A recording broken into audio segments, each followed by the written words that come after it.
ഏറ്റവും സ്നേഹം നിറഞ്ഞ നവോദയ ക്യാമ്പസിൻ്റെ മുന്നോട്ടുള്ള പ്രയാണത്തിൽ കൃത്യമായ ഇടപെടൽ നടത്തിക്കൊണ്ട് നമ്മുടെ വിദ്യാർത്ഥികൾക്ക് പഠന പാഠ്യേതര കാര്യങ്ങൾ പകർന്നു കൊടുത്തുകൊണ്ടിരിക്കുന്ന ഈ സ്ഥാപനത്തിലെ ഏറെ പ്രിയങ്കരനായിട്ടുള്ള സഹപ്രവർത്തകരെ, അതുപോലെ തന്നെ നവോദയ ക്യാമ്പസിൻ്റെ മുന്നോട്ടുള്ള പ്രവർത്തനങ്ങൾക്ക് താങ്ങായി തണലായി ഏറെ കൃത്യമായ ഇടപെടലും അഭിപ്രായങ്ങളും നൽകിക്കൊണ്ടിരിക്കുന്ന നമ്മുടെ 8ാം ക്ലാസ്സിലെയും അതുപോലെ തന്നെ 9ാം ക്ലാസ്സിലെയും 10ാം ക്ലാസ്സിലെയും ഏറെ പ്രിയങ്കരായിട്ടുള്ള, ഏറെ പ്രതീക്ഷകളായിട്ടുള്ള, ഏറെ അഭിമാനങ്ങളായിട്ടുള്ള പ്രിയ വിദ്യാർത്ഥിനികളുടെ രക്ഷിതാക്കളെ, സർവോപരി 2025-2026 അധ്യയന വർഷത്തെ SSLC പരീക്ഷയിൽ മികച്ച വിജയം കരസ്ഥമാക്കി നമ്മുടെ ആലത്തിയൂർ ഹയർ സെക്കൻഡറി സ്കൂളിൻ്റെ, നമ്മുടെ നവോദയ ക്യാമ്പസിൻ്റെ, നമ്മുടെ നാടിൻ്റെ അധ്യാപകരുടെ, പ്രിയപ്പെട്ട രക്ഷിതാക്കളുടെ അഭിമാനമായി മാറിയ ഏറെ പ്രിയങ്കരായിട്ടുള്ള പ്രതിഭകളായ വിദ്യാർത്ഥിനികളെ, അവരുടെ രക്ഷിതാക്കളെ, 2026-2027 അധ്യയന വർഷത്തെ ഏറ്റവും പ്രാധാന്യമർഹിക്കുന്ന ഒരു പേരൻസ് മീറ്റിങ്ങിലാണ് നമ്മൾ സന്നിഹിതരായിരിക്കുന്നത്. നമ്മൾ 2 മണിക്ക് ഷാർപ്പ് തുടങ്ങണമെന്ന് കുട്ടികളോട് ഞങ്ങൾ പറഞ്ഞിരുന്നു. കുട്ടികളോട് ഞങ്ങൾ രക്ഷിതാക്കളോട് 1:50 എത്തണമെന്നും പറഞ്ഞിരുന്നു. കാരണം 2 മണിക്ക് തുടങ്ങാൻ വേണ്ടിയിട്ട്. നിർഭാഗ്യവശാൽ നമുക്ക് രക്ഷിതാക്കളുടെ എത്തിപ്പെടൽ, കാരണം ഈ ഒരു സമയം വീട്ടിലെ കാര്യങ്ങളൊക്കെ ഒന്ന് ഒതുക്കി വെച്ചിട്ട് വേണം പാരൻസിന് എത്താൻ. അപ്പോൾ ഒരു കാരണം കൊണ്ട് നമ്മൾ ഇത്തിരി വൈകിയതിൽ ആദ്യമായിട്ട് നേരത്തെ വന്ന മാന്യ രക്ഷിതാക്കളോട് ക്ഷമ ചോദിക്കുന്നു. ഞങ്ങളെ സംബന്ധിച്ചിടത്തോളം ഞങ്ങൾ എല്ലാ അധ്യാപകരും ഇവിടെ 7:30 മണിക്ക് എത്തിയതാണ് ഈ ഒരു ഓഡിറ്റോറിയത്തിൽ. കാരണം 8 മണി മുതൽ നമ്മുടെ മക്കൾക്ക് ഒരു ചെറിയ എന്നാൽ വലിയ ഒരു പ്രോഗ്രാം നമ്മൾ സംഘടിപ്പിച്ചു, ഒരു ഫ്രഷേഴ്സ് ഡേ പ്രോഗ്രാം. കുട്ടികൾക്ക് അതൊക്കെ വേണം. പഠനത്തോടൊപ്പം പാഠ്യേതര മേഖലയും കൂടി പ്രാധാന്യം കൊടുത്തുകൊണ്ട് 30 വർഷത്തിൻ്റെ വിജയത്തിളക്കം സമ്മാനിച്ചുകൊണ്ട് ഈ ഒരു ആലത്തിയൂരിൻ്റെ മണ്ണിൽ, പ്രത്യേകിച്ച് മലയാളത്തിൻ്റെ ഭാഷാ സുഹൃതം തുഞ്ചത്ത് എഴുത്തച്ഛൻ്റെ മണ്ണിൽ സമാനതകളില്ലാത്ത മുന്നോട്ട് പോകൽ നടത്തിക്കൊണ്ട് ഇരിക്കുകയാണ് നമ്മുടെ നവോദയ ക്യാമ്പസ്. നമ്മുടെ പ്രിയപ്പെട്ട ഗഫൂർ സാറ് ഇവിടെ എത്തേണ്ടതായിരുന്നു. സാറിൻ്റെ സംസാരം കേൾക്കാൻ വേണ്ടിയിട്ടാണ് നിങ്ങളെല്ലാവരും വന്നിട്ടുള്ളത്, ഞങ്ങളുടെ സംസാരം കേൾക്കാൻ വേണ്ടിയിട്ടല്ല എന്ന് കൃത്യമായ ബോധ്യം ഇവിടെ സംസാരിക്കുന്ന ഞാനടക്കമുള്ള ഓരോരുത്തർക്കുമുണ്ട്. നിങ്ങളെല്ലാവരും ഏറെ പ്രതീക്ഷയർപ്പിച്ച് നിങ്ങളുടെ പ്രതീക്ഷയായിട്ടുള്ള, നമുക്കറിയാം ഏതൊരു രക്ഷിതാവിൻ്റെയും ഏറ്റവും വലിയ പ്രതീക്ഷ എന്ന് പറയുന്നത്, അസറ്റ് എന്ന് പറയുന്നത് അവരുടെ മക്കൾ തന്നെയാണ്, അല്ലേ? നമ്മൾ പറയാറുണ്ട് മക്കൾ ഭാവിയിലേക്കുള്ള പ്രതീക്ഷയാണ്, ഈ വർത്തമാനകാലത്തെ സന്തോഷമാണ് നമ്മുടെ മക്കളെന്ന് പറയാറുണ്ട്. ആ മക്കളെ നമ്മൾ ഏറെ പ്രതീക്ഷയോടുകൂടി നവോദയ ക്യാമ്പസിലേക്ക് നിങ്ങൾ കൊണ്ട് ആക്കുമ്പോൾ നിങ്ങളുടെ മനസ്സിൽ ഒരു ചിത്രമാണ്, ഒരു പേരാണുള്ളത്. അത് തീർച്ചയായിട്ടും ഞങ്ങൾക്ക് അഭിമാനത്തോടെ പറയാൻ സാധിക്കും, ഞങ്ങളുടെ പ്രിയപ്പെട്ട ഗഫൂർ മാഷ് തന്നെയാണ്. നിർഭാഗ്യവശാൽ മാഷ്ക്ക് പനിയും മറ്റു ചില അസ്വസ്ഥതകളും ഉള്ളത് കാരണം മാഷ് ഈ ഒരു പ്രോഗ്രാമിൽ പങ്കെടുക്കാൻ കഴിയാത്തൊരു സാഹചര്യമാണ്. നല്ല പനിയുണ്ട്, അപ്പോൾ അതുകൊണ്ട് മാഷ്ക്ക് വരാൻ പറ്റാത്തൊരു സാഹചര്യമാണ്. ആ ഒരു വിവരം നിങ്ങളെ അറിയിക്കുകയാണ്. കാരണം നിങ്ങൾ പ്രതീക്ഷയോടെ വന്നിരിക്കുന്ന മാഷിൻ്റെ സംസാരം കേൾക്കാൻ വേണ്ടിയിട്ടാണ്. എന്തായാലും എന്നിൽ അർപ്പിതമായ കർത്തവ്യം ഈ പ്രൗഢഗംഭീരമായ ഈ ഒരു പാരൻസ് മീറ്റിങ്ങിന് സ്വാഗതം പറയുക എന്നുള്ളതാണ്. എനിക്ക് ശേഷം പ്രിയപ്പെട്ട അധ്യാപകർ സംസാരിക്കും. കൃത്യം 2:50 നമ്മുടെ പ്രിയങ്കരനായിട്ടുള്ള തിരൂരിൻ്റെ ബഹുമാന്യനായിട്ടുള്ള, നമുക്ക് ഏറെ അഭിമാനകരമായ ഒരുപാട് നല്ല കാര്യങ്ങൾ ചെയ്തുകൊണ്ട് ജനകീയനായിട്ട് മുന്നോട്ട് പോയിക്കൊണ്ടിരിക്കുന്ന നമ്മുടെ തിരൂർ സബ് കളക്ടർ ദിലീപ് കെ കൈനിക്കർ അവറുകൾ IAS ഇവിടെ അല്പസമയത്തിനകം എത്തും. അദ്ദേഹം നിങ്ങളുമായിട്ട് സംവദിക്കും. എന്തായാലും നമ്മുടെ മക്കളെ പഠിപ്പിക്കുന്ന ഒരു അധ്യാപകൻ എന്ന രീതിയിൽ ചില കാര്യങ്ങൾ മാത്രം നിങ്ങളുമായിട്ട് പങ്കുവെച്ച് ഞാൻ അല്പസമയത്തിനകം വിടവാങ്ങാം. എന്തായാലും നമ്മളൊക്കെ നേരത്തെ പറഞ്ഞതുപോലെ നമ്മുടെ മക്കളെ പ്രതീക്ഷയോടെയാണ് നവോദയ ക്യാമ്പസിലേക്ക് പറഞ്ഞയച്ചിട്ടുള്ളത്. ഉറപ്പായിട്ടും സത്യസന്ധമായിട്ടും പറയുന്നു, നിങ്ങൾ പ്രതീക്ഷിച്ച ആ പ്രതീക്ഷയ്ക്ക് അപ്പുറം നമ്മുടെ മക്കൾക്ക് കൃത്യമായ പഠന കാര്യങ്ങളും പാഠ്യേതര കാര്യങ്ങളും നവോദയ ക്യാമ്പസ് ഗഫൂർ മാഷ് അടക്കമുള്ള ഈ ഒരു ടീം നൽകുന്നുണ്ട് എന്നതിൽ ഒരു തർക്കവും സംശയവുമില്ല. നിങ്ങളുടെ മക്കളുടെ കാര്യം അന്വേഷിക്കാൻ വന്നില്ലെങ്കിലും ഒരു രക്ഷിതാവിനെ സംബന്ധിച്ചിടത്തോളം കുട്ടികളെ സ്കൂളിലേക്കും ട്യൂഷൻ ക്ലാസ്സിലേക്കും പറഞ്ഞയക്കുന്നതോട് കൂടിയിട്ട് അവരുടെ ഡ്യൂട്ടി തീരുന്നുണ്ടോ? ഇല്ല. യഥാസമയം നമ്മൾ എന്ത് ചെയ്യേണ്ടതുണ്ട്? അവരുടെ പഠന കാര്യങ്ങൾ വിലയിരുത്തേണ്ടതുണ്ട്. ഏറ്റവും മിനിമം മാസത്തിൽ ഒരു തവണയെങ്കിലും നമ്മൾ എന്ത് ചെയ്യേണ്ടതുണ്ട്? അധ്യാപകരുമായിട്ട് കമ്മ്യൂണിക്കേറ്റ് ചെയ്യണം. സ്കൂൾ തുറന്നു കഴിഞ്ഞാൽ നമ്മൾ മാസാമാസം അധ്യാപകരുമായിട്ട് നമ്മൾ അവരുടെ പഠന പാഠ്യേതര കാര്യങ്ങൾ വിലയിരുത്തണം. ഇനിയെങ്കിലും നമ്മൾ ശ്രദ്ധിക്കുക. തിരക്കുകൾ ഉണ്ടായിരിക്കാം. പുതിയ കാലഘട്ടത്തിൽ എല്ലാവരും തിരക്കിലൂടെ മുന്നോട്ട് പോയിക്കൊണ്ടിരിക്കുന്ന ഒരു കാലഘട്ടമാണ്. പ്രത്യേകിച്ച് ന്യൂജൻ പാരൻസ് അല്ലേ? പുതിയ കാലത്തെ ഒരു വാക്കാണ് ന്യൂജൻ കുട്ടികൾ, ന്യൂജൻ പാരൻസ് ന്യൂജനാണ്. അപ്പോൾ നമ്മൾ ആ തിരക്കുകൾക്കിടയിലും നമ്മുടെ മക്കളുടെ പഠന പാഠ്യേതര കാര്യങ്ങൾ അറിയാൻ മാസത്തിൽ ഒരു തവണയെങ്കിലും പറ്റുമെങ്കിൽ നമ്മൾ സ്കൂളിൽ വന്ന് കോളേജിൽ വന്ന് കാര്യങ്ങൾ അന്വേഷിക്കേണ്ടതുണ്ട്. നമ്മുടെ നവോദയ ക്ലാസ് ആരംഭിച്ചിട്ട് ഏകദേശം 10ാം ക്ലാസ്സുകാർക്ക് ഏപ്രിൽ 4-ാം തീയതി ക്ലാസ് തുടങ്ങി. ഇന്ന് മെയ് 25-ാം തീയതിയായി അല്ലേ? 25 അല്ലേ? ആണ്. അപ്പോൾ ഏകദേശം ഒരു മാസവും 25 ദിവസവുമായി നമ്മുടെ 10ാം ക്ലാസ്സിലെ കുട്ടികൾക്ക് ക്ലാസ് തുടങ്ങിയിട്ട് അല്ലേ?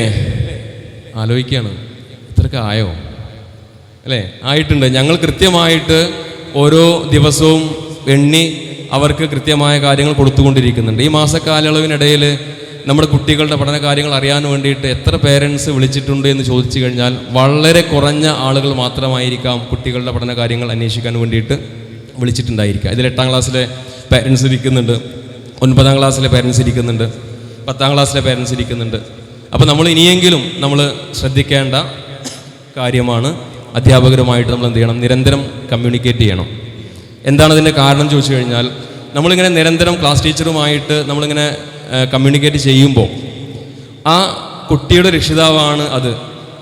അപ്പോൾ ഇന്ന കുട്ടി എന്ന ഒരു ബോധ്യം ആ അധ്യാപകൻ്റെ മനസ്സിൽ വരും. നമ്മൾ നിരന്തരം ഇങ്ങനെ നമ്മൾ എന്ത് ചെയ്യുമ്പോൾ വിളിക്കുമ്പോൾ, അപ്പോൾ അങ്ങനെ നമ്മൾ നിരന്തരം കോണ്ടാക്ട് ചെയ്യുമ്പോൾ ക്ലാസ് ടീച്ചേഴ്സിന് ആ കുട്ടിയെ മറക്കാൻ കഴിയാതെ വരികയും ആ കുട്ടിയുടെ പഠന പാഠ്യേതര കാര്യങ്ങളിൽ കൃത്യമായൊരു ഇടപെടൽ ആര് നടത്തുകയും ചെയ്തു? ക്ലാസ് ടീച്ചേഴ്സ് നടത്തുകയും ചെയ്യും. പറ്റുമെങ്കിൽ എല്ലാ സബ്ജക്റ്റ് എടുക്കുന്ന ടീച്ചേഴ്സുമായിട്ട് നിങ്ങൾ എന്ത് ചെയ്യണം? ഇടയ്ക്കൊന്ന് ബന്ധപ്പെട്ട് കഴിഞ്ഞാൽ നമ്മുടെ കുട്ടികളുടെ പഠന മികവിന് അതൊരു കാരണമായി മാറും എന്നതിൽ യാതൊരു തർക്കവുമില്ല, സംശയവുമില്ല. അതുപോലെ തന്നെ 8ാം ക്ലാസ്സിലെയും 9ാം ക്ലാസ്സിലെയും 10ാം ക്ലാസ്സിലെയും പേരൻസ് ഇവിടെ ഇരിക്കുന്നുണ്ട്. നമ്മുടെ കുട്ടികൾ ഏറെക്കുറെ എല്ലാവരും ഞാൻ മനസ്സിലാക്കിയെടുത്തോളം അധ്യാപകർ സംസാരിക്കും, കഴിഞ്ഞ വർഷത്തേതിൽ നിന്നും ഏറെ തികച്ചും വ്യത്യസ്തമായ മക്കളാണ് ഇപ്രാവശ്യത്തെ കുട്ടികൾ. എന്താ കാര്യം ചോദിച്ചു കഴിഞ്ഞാൽ, ഇപ്രാവശ്യം നമ്മൾ കണ്ട ഒരു ക്വാളിറ്റി എന്ന് പറയുന്നത് നല്ല ഒരു മനോഭാവത്തിന് ഉടമകളാണ്, നല്ല മനസ്സിന് ഉടമകളാണ് നമ്മുടെ മക്കൾ. നമുക്കതിൽ അഭിമാനിക്കാം. കുട്ടികളെ പുകഴ്ത്തി പറയുമ്പോൾ ഒരു കയ്യടി പ്രതീക്ഷിച്ചു. വല്ലാത്ത രക്ഷിതാക്കൾ നമ്മുടെ മക്കളെ പറ്റിയിട്ടാണ് പറയുന്നത്. ഇത് മനസ്സിൽ തട്ടിയ ഒരു സംസാരം. കാരണം പല ക്യാമ്പസുകളിലും പല ട്യൂഷൻ സെൻ്ററുകളിലും ഇത്തരത്തിൽ ഇന്ന് രാവിലെ നടത്തിയതുപോലെയുള്ള ഫ്രഷേഴ്സ് ഡേ പ്രോഗ്രാം നടത്തുമ്പോൾ അല്ലെങ്കിൽ മറ്റു പരിപാടികൾ നടത്തുമ്പോൾ കുട്ടികൾ തമ്മിൽ എന്തെങ്കിലുമൊക്കെ ഒരു വക്കേറ്റം ഉണ്ടാവും. എന്നാൽ ഇവിടെ അങ്ങനെ ഒരു സംഭവമേ ഉണ്ടായിട്ടില്ല. കുട്ടികൾ മാക്സിമം അവർ എൻജോയ് ചെയ്തു. ഒരു പ്രശ്നവും ഇല്ലാതെ കൃത്യമായിട്ട് ഞങ്ങൾ പറഞ്ഞത് കേൾക്കുകയും അവരുടെ സമയം കഴിഞ്ഞ് അവർ കൃത്യമായിട്ട് പോവുകയും ചെയ്തു. അത് നമ്മുടെ ക്യാമ്പസിനകത്തും അവരങ്ങനെ തന്നെയാണ്. അപ്പോൾ ഒരു കാര്യത്തിൽ നമുക്ക് അഭിമാനിക്കാം, നല്ല അച്ചടക്കമുള്ള കുട്ടികളാണ്. അതുപോലെ തന്നെ പഠിക്കാൻ ഏറെക്കുറെ മനസ്സ് കാണിക്കുന്ന കുട്ടികളാണ്. അധ്യാപകർ പറയുന്ന കാര്യങ്ങൾ ഏറെക്കുറെ അക്ഷരം തെറ്റാതെ അനുസരിക്കാൻ ശ്രമിച്ചുകൊണ്ടിരിക്കുന്ന കുട്ടികളാണ്. വീട്ടിലെങ്ങനെയാണെന്ന് അറിയില്ല. ഇനി നവോദയയെ പറ്റി മനസ്സിലാക്കിയത് കൊണ്ട് അങ്ങനെ അവരായതാണോ എന്നും അറിയില്ല. എന്തായാലും നമുക്ക് ആ ഒരു കാര്യത്തിൽ അഭിമാനിക്കാം. നല്ല കുട്ടികളാണ്. അവരെ കൊണ്ട് പറ്റുന്നതിന് പരമാവധി അവർ എന്ത് ചെയ്യുന്നുണ്ട്? പഠിക്കുന്നുണ്ട്. നിങ്ങൾ ചെയ്യേണ്ട കാര്യം വളരെ നേരത്തെ കുട്ടികളെ വിളിച്ച് വളരെ കൃത്യതയോട് കൂടിയിട്ട് അവരെ നമ്മൾ എണീപ്പിച്ച് 7:30 മണിയാകുമ്പോഴേക്കും എന്ത് ചെയ്യണം, വീട്ടിൽ നിന്ന് ക്ലാസ്സിലേക്ക് എന്ത് ചെയ്യണം, പറഞ്ഞയക്കണം. 7:30 മണിയാണ് നമ്മുടെ ക്ലാസ് ടൈം എന്ന് പറയുന്നത്. ഇനി സ്കൂൾ തുറന്നാലും അങ്ങനെ തന്നെയാണ്.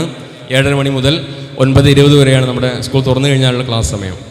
അപ്പം കൃത്യമായിട്ട് നേരത്തെ തന്നെ നമ്മുടെ മക്കൾ എന്ത് ചെയ്യണം, നമ്മുടെ ക്യാമ്പസിലേക്ക് എത്തണം. അതുപോലെ തന്നെ മറ്റൊരു പ്രധാനപ്പെട്ട കാര്യം, നമ്മുടെ മക്കൾ അനാവശ്യമായിട്ട് ലീവ് എടുക്കുന്ന ഒരു പ്രവണത ഉണ്ടെങ്കിൽ, ഇപ്പം അങ്ങനെയൊന്നും കാണുന്നില്ല, പക്ഷേ ഇനി അങ്ങനെ കൂടുതലുണ്ട് എന്നുണ്ടെങ്കിൽ അങ്ങനത്തെ ഒരു അവസ്ഥ നമ്മൾ മാക്സിമം എന്ത് ചെയ്യുക, ഒഴിവാക്കിക്കൊണ്ട് ലീവ് എടുക്കുന്ന ഒരു പ്രവണത മാക്സിമം തുടക്കത്തിലെ അത് നമ്മൾ നിരുത്സാഹപ്പെടുത്തി കഴിഞ്ഞാൽ അവരെന്ത് ചെയ്യും, അത് ഓട്ടോമാറ്റിക്കായിട്ട് അവസാനിപ്പിക്കുകയും കൃത്യമായിട്ട് ക്ലാസ്സിലേക്ക് വരികയും ചെയ്യുന്ന ഒരു അവസ്ഥയിലേക്ക് നമ്മുടെ മക്കൾ എത്തും. അപ്പോൾ നേരത്തെ ക്ലാസ്സിലേക്ക് പറഞ്ഞയക്കുകയും അതുപോലെ തന്നെ പിന്നെ എന്താ പറയുക, ക്ലാസ് മുടക്കാതെ കൃത്യമായിട്ട് വരികയും ചെയ്യുന്ന ഒരു അവസ്ഥയിലേക്ക് നമ്മുടെ മക്കൾ എന്ത് ചെയ്യണം, മാറണം. 8ലെ കുട്ടികൾ ഇനി അടുത്ത വർഷം 9ാം ക്ലാസ്സിലേക്കാണ്. കഴിഞ്ഞ അധ്യയന വർഷത്തിൽ കുട്ടികൾ SLC പരീക്ഷ എഴുതി. കേരളത്തിൽ എത്ര A+ ആണ് കിട്ടിയത്? എത്ര A+ കിട്ടിയത്? 30,000 A+. 69,000 A+ൽ നിന്ന് 30,000 A+ ആയിട്ട് എന്ത് കുറഞ്ഞു? A+ന്റെ എണ്ണം കുറഞ്ഞു. ഇനി അടുത്ത അധ്യയന വർഷത്തെ SSLC റിസൾട്ട് വരുമ്പം ഒരു പക്ഷേ നേർപകുതിയായിട്ട് വീണ്ടും എന്ത് ചെയ്യാം, കുറയുന്നൊരു സാഹചര്യമാണ് നമ്മുടെ മുന്നിൽ കണ്ടുകൊണ്ടിരിക്കുന്നത്. സിലബസിൻ്റെ ഒരു പ്രത്യേകത, ക്വസ്റ്റ്യൻ പേപ്പറിൻ്റെ പ്രത്യേകത, എക്സാമിൻ്റെ ഒരു പ്രത്യേകത ഒക്കെ കണക്കിലെടുത്തുകൊണ്ട് A+ൻ്റെ എണ്ണം ക്രമാതീതമായിട്ട് എന്ത് ചെയ്തുകൊണ്ടിരിക്കുകയാണ്, കുറഞ്ഞുകൊണ്ടിരിക്കുകയാണ്. അപ്പോൾ നമ്മളെ മക്കൾ എന്ത് ചെയ്യണം, എന്തായാലും ഏത് പാറ്റേണിൽ ക്വസ്റ്റ്യൻ വന്നാലും അതൊക്കെ ഫേസ് ചെയ്യാൻ കഴിയും. ആർക്ക്? നേരത്തെ ക്ലാസ്സിൽ വരുന്ന കുട്ടിക്ക്. അതേപോലെ കൃത്യമായിട്ട് മുടങ്ങാതെ ക്ലാസ്സിൽ വരുന്ന കുട്ടിക്ക്. അതോടൊപ്പം അന്നാന്നെടുക്കുന്ന കാര്യങ്ങൾ കൃത്യമായിട്ട് പഠിക്കുന്ന ഒരു കുട്ടിക്ക്. അല്ലേ? കൃത്യമായിട്ട് നമ്മൾ മക്കൾ പഠിക്കാറുണ്ടോ? ഞങ്ങളെല്ലാ സബ്ജക്റ്റും കൃത്യമായിട്ട് എടുത്തുകൊണ്ടിരിക്കുന്നുണ്ട്. സമയബന്ധിതമായിട്ട് എക്സാം നടത്തുന്നുണ്ട്. എക്സാമുമായൊക്കെ ബന്ധപ്പെട്ടിട്ട് നമ്മുടെ അക്കാദമിക് കോർഡിനേറ്റർ സംസാരിക്കും. കൃത്യമായിട്ട് പഠിക്കാറുണ്ട് നമ്മുടെ മക്കൾ വീട്ടിൽ. നിങ്ങൾ സ്വയം ഒന്ന് ചിന്തിച്ച് നോക്കാം. ഞങ്ങളെ ക്യാമ്പസിലുള്ള ഏകദേശം 600ഓളം 700ഓളം കുട്ടികളുടെ കാര്യം ഞങ്ങൾ 10, 30 പരം 40 പരം അധ്യാപകർ നോക്കുന്നുണ്ട്. എത്ര കുട്ടികളുടെ കാര്യം? 700 കുട്ടികളുടെ കാര്യം ഞങ്ങൾ 40 അധ്യാപകർ കൃത്യമായിട്ട് നോക്കുന്നുണ്ട്. നിങ്ങൾക്കോ? ഒന്ന് മുണ്ട് രക്ഷിതാക്കളെ. നിങ്ങൾക്ക് നിങ്ങളുടെ ഒരു കുട്ടിയുടെ കാര്യം എന്ത് ചെയ്താൽ മതി, മാത്രം നോക്കിയാൽ മതി. അല്ലേ? നമ്മുടെ കുട്ടി കൃത്യമായിട്ട് പിന്നെ ക്ലാസ്സിലേക്ക് വരുന്നുണ്ടോ, നേരത്തെ വരുന്നുണ്ടോ, അതേപോലെ അധ്യാപകർ തരുന്ന കാര്യങ്ങൾ കൃത്യമായിട്ട് ഫോളോ ചെയ്യുന്നുണ്ടോ, നോട്ട് എഴുതുന്നുണ്ടോ, വീട്ടിൽ നിന്ന് ക്ലാസ്സിലേക്ക് വരുമ്പോൾ ടെക്സ്റ്റ് ബുക്ക് കൊണ്ടുവരുന്നുണ്ടോ, ആ ബാഗ് പോലും പരിശോധിക്കാൻ നമ്മൾ തയ്യാറല്ല. ബാഗിൽ പുസ്തകം ഉണ്ടോ, നോട്ട് ബുക്ക് ഉണ്ടോ, മറ്റുള്ള ജോമെട്രി ഇൻസ്ട്രുമെൻറ്റ് ബോക്സ് ഉണ്ടോ എന്നൊക്കെ നമ്മൾ എന്ത് ചെയ്യേണ്ടതുണ്ട്, ഇടയ്ക്കൊക്കെ ഒന്ന് പരിശോധിക്കേണ്ടതുണ്ട്. അപ്പോൾ നമ്മുടെ 8ലെയും 9ലെയും 10ലെയും രക്ഷിതാക്കൾ ശ്രദ്ധിക്കേണ്ട കാര്യം, നമ്മുടെ മക്കൾ അന്നാന്നെടുക്കുന്ന കാര്യങ്ങൾ എന്ത് ചെയ്യണം, കൃത്യമായിട്ട് എന്ത് ചെയ്യണം, പഠിക്കുന്നുണ്ട് എന്ന് ഉറപ്പാക്കണം. രക്ഷിതാക്കൾ ഇവിടെ അന്തം വിട്ടിരുന്നു കഴിഞ്ഞാൽ നാളെ നമ്മൾ എന്ത് ചെയ്യേണ്ടി വരും, ദുഃഖിക്കേണ്ടി വരും. പ്രത്യേകിച്ച് ഈ പുതിയ കാലഘട്ടത്തിലെ കുട്ടികളുടെ പോക്ക് അങ്ങനെയാണ്. നമ്മളെ മക്കൾ അങ്ങനെയല്ല. ഞാൻ പ്രത്യേകിച്ച് നമ്മൾ ഓരോ കാഴ്ചകളും വാർത്തകളും കാണുന്നവരായതുകൊണ്ട് പറയുന്നതാണ്. അല്ലേ? ഓരോ വാർത്തകളിലും ചെറിയ മക്കളാണ് ഓരോ വിഷയത്തിൽ ചെന്ന് പെടുന്നത്. പാരൻസിൻ്റെ അശ്രദ്ധ കൊണ്ട് കുട്ടികൾ വഴി തെറ്റുന്നൊരു കാലഘട്ടമാണ്. നമ്മുടെ മക്കൾ നന്നാവുന്ന ഒരു കാലഘട്ടം, നന്നാവുന്നൊരു സാഹചര്യം വന്നാൽ നിൻ്റെ കുട്ടി നന്നായി എന്ന് ആരും പറയില്ല. പറയോ? ഇല്ല. നേരെ മറിച്ച് നമ്മുടെ മക്കൾ വഴി പിഴച്ചു പോയി കഴിഞ്ഞാൽ നിന്റെ നോട്ടക്കുറവ് കൊണ്ടാണെന്ന് ഓരോ അമ്മയെയും ഓരോ ഉമ്മയെയും സമൂഹം പഴിക്കും, അല്ലെങ്കിൽ കുടുംബക്കാർ പഴിക്കും, അല്ലെങ്കിൽ ഭർത്താവ് പഴിക്കും. ഭർത്താക്കന്മാരൊക്കെ ജോലിക്ക് പോകുന്ന തിരക്കായിരിക്കും, പ്രവാസികളായിരിക്കാം, അല്ലെങ്കിൽ നാട്ടിൽ തിരക്ക് പിടിച്ച് ജോലി തിരക്കുമായി ബന്ധപ്പെട്ട് പോകുന്ന ആളുകളായിരിക്കാം. നമ്മുടെ മക്കൾ വഴി പിഴച്ചു പോയി കഴിഞ്ഞാൽ ഏറ്റവും കൂടുതൽ പഴി കേൾക്കേണ്ടി വരുന്നത് ആരാണ്? അമ്മമാരാണ്, ഉമ്മമാരാണ്. അപ്പോൾ തീർച്ചയായിട്ടും നമ്മുടെ ഒരു കരുതലും ശ്രദ്ധയും ഒക്കെ നമ്മുടെ ഭാഗത്ത് ഉണ്ടാവണം. അന്നാന്നെടുക്കുന്ന കാര്യങ്ങൾ കൃത്യമായിട്ട് മക്കൾ എന്ത് ചെയ്യണം, പഠിക്കണം. അങ്ങനെ പഠിച്ച് കൃത്യമായിട്ട് മുന്നോട്ട് പോയി കഴിഞ്ഞാൽ നമ്മുടെ മക്കൾക്ക് നല്ല ഒരു റിസൾട്ട് ഉണ്ടാക്കാൻ സാധിക്കും. നവോദയയെ സംബന്ധിച്ചിടത്തോളം കുട്ടികൾക്ക് പഠനം മാത്രമല്ല, അവർക്ക് തിരിച്ചറിവും കൂടി ഗഫൂർ മാഷ് കൊടുക്കുന്നുണ്ട്. നമുക്ക് പറയാതിരിക്കാൻ കഴിയില്ല. നിങ്ങൾ ക്യാമ്പസിലേക്ക് പോയി കഴിഞ്ഞാൽ കാണാൻ പറ്റും, ഓരോ ക്ലാസ്സിൻ്റെയും ചുമരിൻ്റെ പുറത്ത് ഓരോ വാക്കുകളും കൃത്യമായിട്ട് എഴുതി വെക്കപ്പെട്ടിട്ടുണ്ട്. ഒരു സ്കൂളിൽ പോലും കാണാത്ത അത്രത്തോളം കൃത്യതയോട് കൂടിയിട്ടുള്ള ഒരു ദീർഘദൃഷ്ടിയോട് കൂടിയിട്ടുള്ള ഒരു പ്ലാന് ഗഫൂർ മാഷ്ക്കുണ്ട്. നവോദയയെ സംബന്ധിച്ചിടത്തോളം. മാഷ് 40 വർഷമായി ഈ ഒരു അധ്യാപന രംഗത്ത്. ഈ സ്ഥാപനം ആലത്തിയൂരിൻ്റെ മണ്ണിൽ ഏകദേശം 30 വർഷമായി. ചില്ലന വർഷമൊന്നല്ല, ഒരുപാട് തലമുറകൾക്ക് അറിവിൻ്റെ അക്ഷരങ്ങൾ പകർന്നു കൊടുത്തുകൊണ്ട് ഈ ഒരു പുണ്യഭൂമിക മുന്നോട്ട് പോയിക്കൊണ്ടിരിക്കുകയാണ്.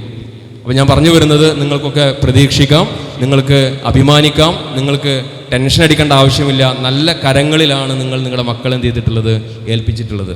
അത് 100% ആ പൂർണ്ണതയിൽ അത് ഞങ്ങൾ ഓരോരുത്തരും വളരെ മാഷിൻ്റെ നിർദ്ദേശം കേട്ടുകൊണ്ട് മക്കളുടെ എല്ലാ കാര്യങ്ങളിലും ഞങ്ങൾ എന്ത് ചെയ്യുന്നുണ്ട്, ആ വിഷയങ്ങളൊക്കെ കൊടുത്തുകൊണ്ട് മുന്നോട്ട് പോയിക്കൊണ്ടിരിക്കുന്നുണ്ട്. കഴിഞ്ഞ ആഴ്ച അധ്യാപകർക്കൊരു മീറ്റിംഗ് ഉണ്ടായിരുന്നു നവോദയയിൽ വെച്ചിട്ട്. അവിടെ ഏറ്റവും കൂടുതൽ ചർച്ച ചെയ്യപ്പെട്ടത് കുട്ടികൾക്ക് ഇനി എന്ത് കൊടുക്കണം എന്നാണ്. അപ്പോൾ അത്രത്തോളം മക്കൾക്ക് വേണ്ടിയിട്ട് വളരെ കൃത്യതയോട് കൂടിയിട്ടുള്ള ഇടപെടൽ നടത്തിക്കൊണ്ട് മുന്നോട്ട് പോയിക്കൊണ്ടിരിക്കുന്നുണ്ട്. ഞാനൊന്നും കൂട്ടി നീട്ടി പരത്തി പറയുന്നില്ല. രക്ഷിതാക്കൾ ശ്രദ്ധിക്കണം, മക്കളുടെ കാര്യത്തിൽ നല്ലൊരു ജാഗ്രത ഉണ്ടാവണം. നമ്മുടെ മക്കളൊക്കെ നല്ല കുട്ടികൾ തന്നെയാണെങ്കിൽ പോലും മക്കളെ കണ്ടച്ച് വിശ്വസിക്കരുത്.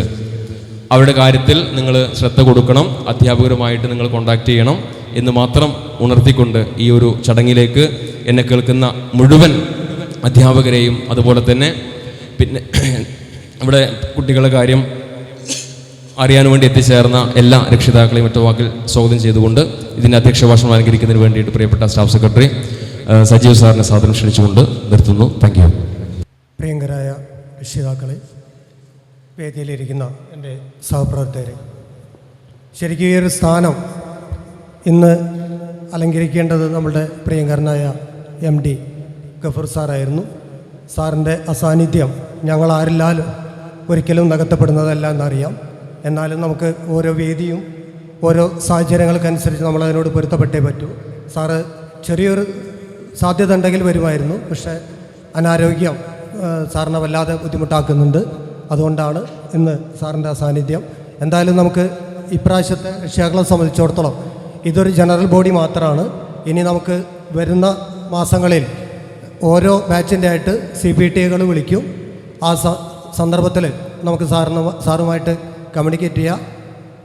നമുക്ക് സ്വാഗത പ്രസംഗൻ കുറച്ചധികം നീട്ടി പറഞ്ഞു. നവോദയയുടെ രീതികളും കാര്യങ്ങളെല്ലാം വളരെ വിശദമായിട്ട് തന്നെ പറഞ്ഞു.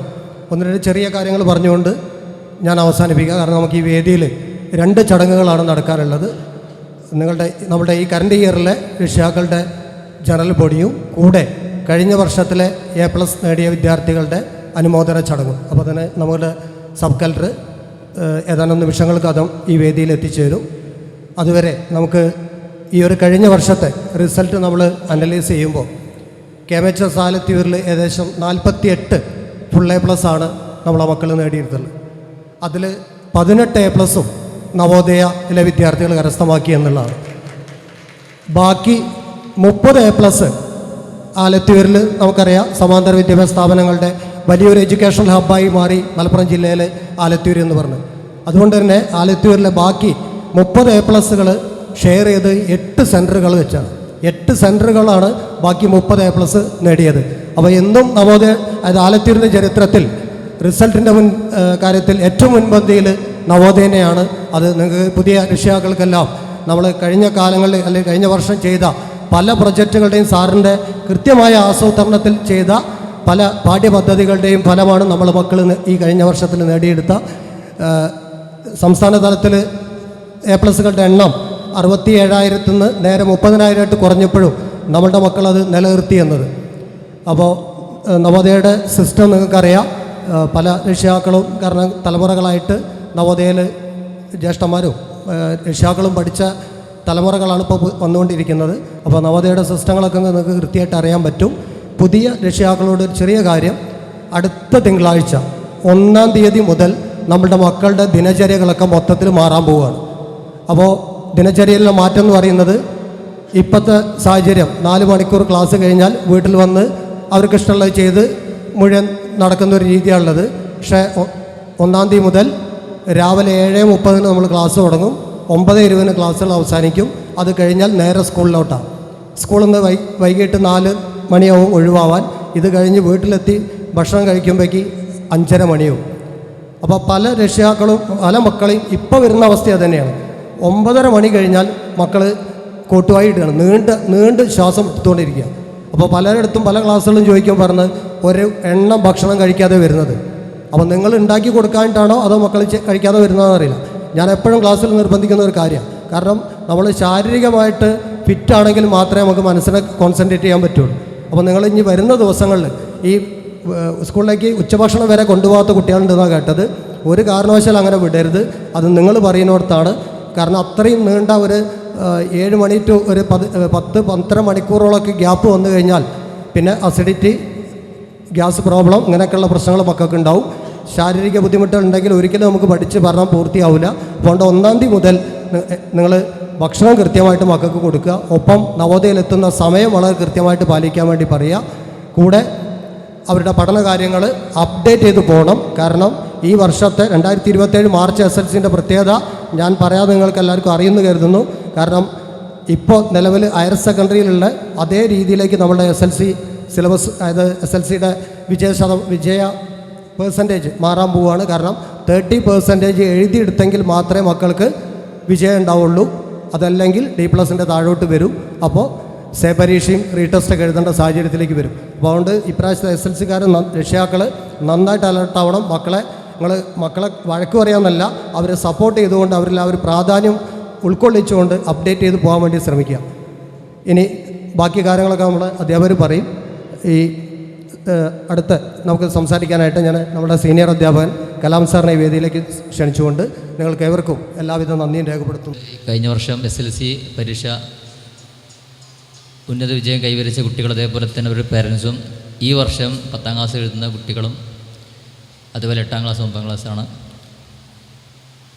നമുക്കെല്ലാവർക്കും അറിയാം, കഴിഞ്ഞ വർഷത്തെ പരീക്ഷ സാറ് പറഞ്ഞ പോലെ തന്നെ 40 മാർക്കിൽ 5 മാർക്ക് കിട്ടിയ ബാക്കി 10 മാർക്ക് C ഉൾപ്പെടെയാണ് റിസൾട്ട് ഉണ്ടായിട്ടുള്ളത്. പക്ഷേ അതിൽ ഇത്രയും A+ എണ്ണം കുറയുള്ള കാരണം പുതിയ പാഠപുസ്തകം, അതേപോലെ തന്നെ പരീക്ഷാ രീതി, ക്വസ്റ്റ്യൻ രീതിയൊക്കെ മാറിയ കാരണമാണ് അത് എത്രയും എണ്ണം കുറഞ്ഞത്. ഒരു പക്ഷേ ഒരു നല്ല സ്റ്റെപ്പായിരിക്കാം.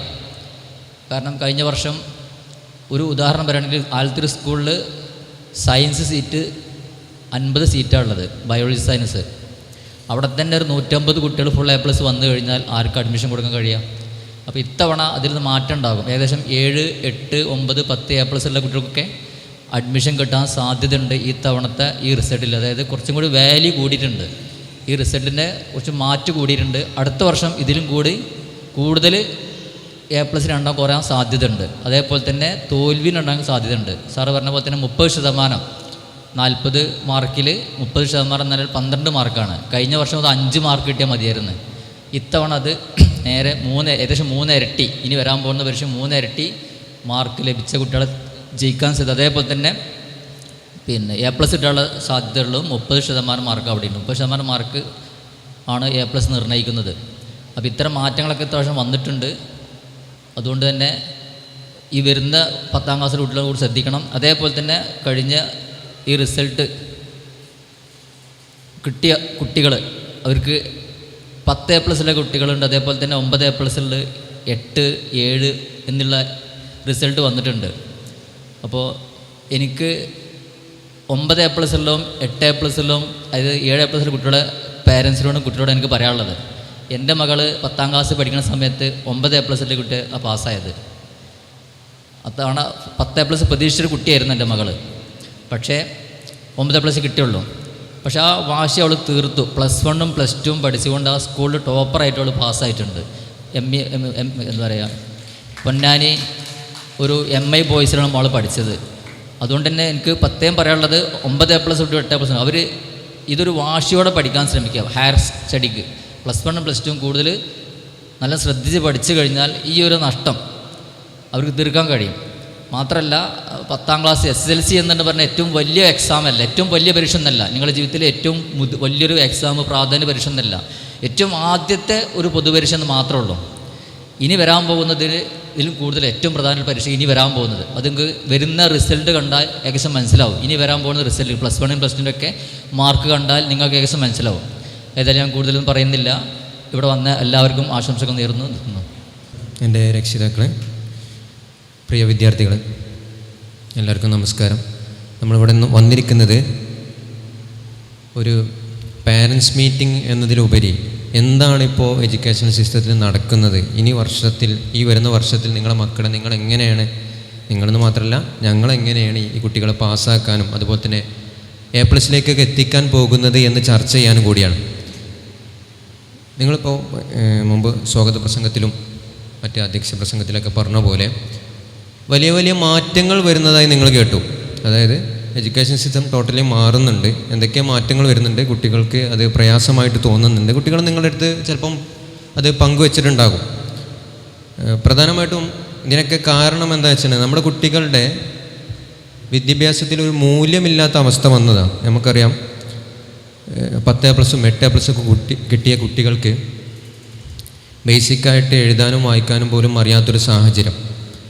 അതിൻ്റെ കാരണം എന്താണെന്ന് വെച്ചിട്ടുണ്ടെങ്കിൽ മുൻ വർഷങ്ങളിൽ, അതായത് സത്യമായിട്ട് പറഞ്ഞിട്ടുണ്ടെങ്കിൽ ഒരു 2009 ആ കാലഘട്ടത്തിൽ SLC റിസൾട്ടൊക്കെ വന്നിട്ടുണ്ടെങ്കിൽ പിറ്റത്തെ ദിവസത്തെ പത്രം എടുത്ത് നോക്കുമ്പോൾ കുറേ ആത്മഹത്യ വാർത്തകളായിരിക്കും ഉണ്ടാവുക. നിങ്ങൾക്ക് ചില പേരൻസിനൊക്കെ ഓർമ്മ ഉണ്ടാവും.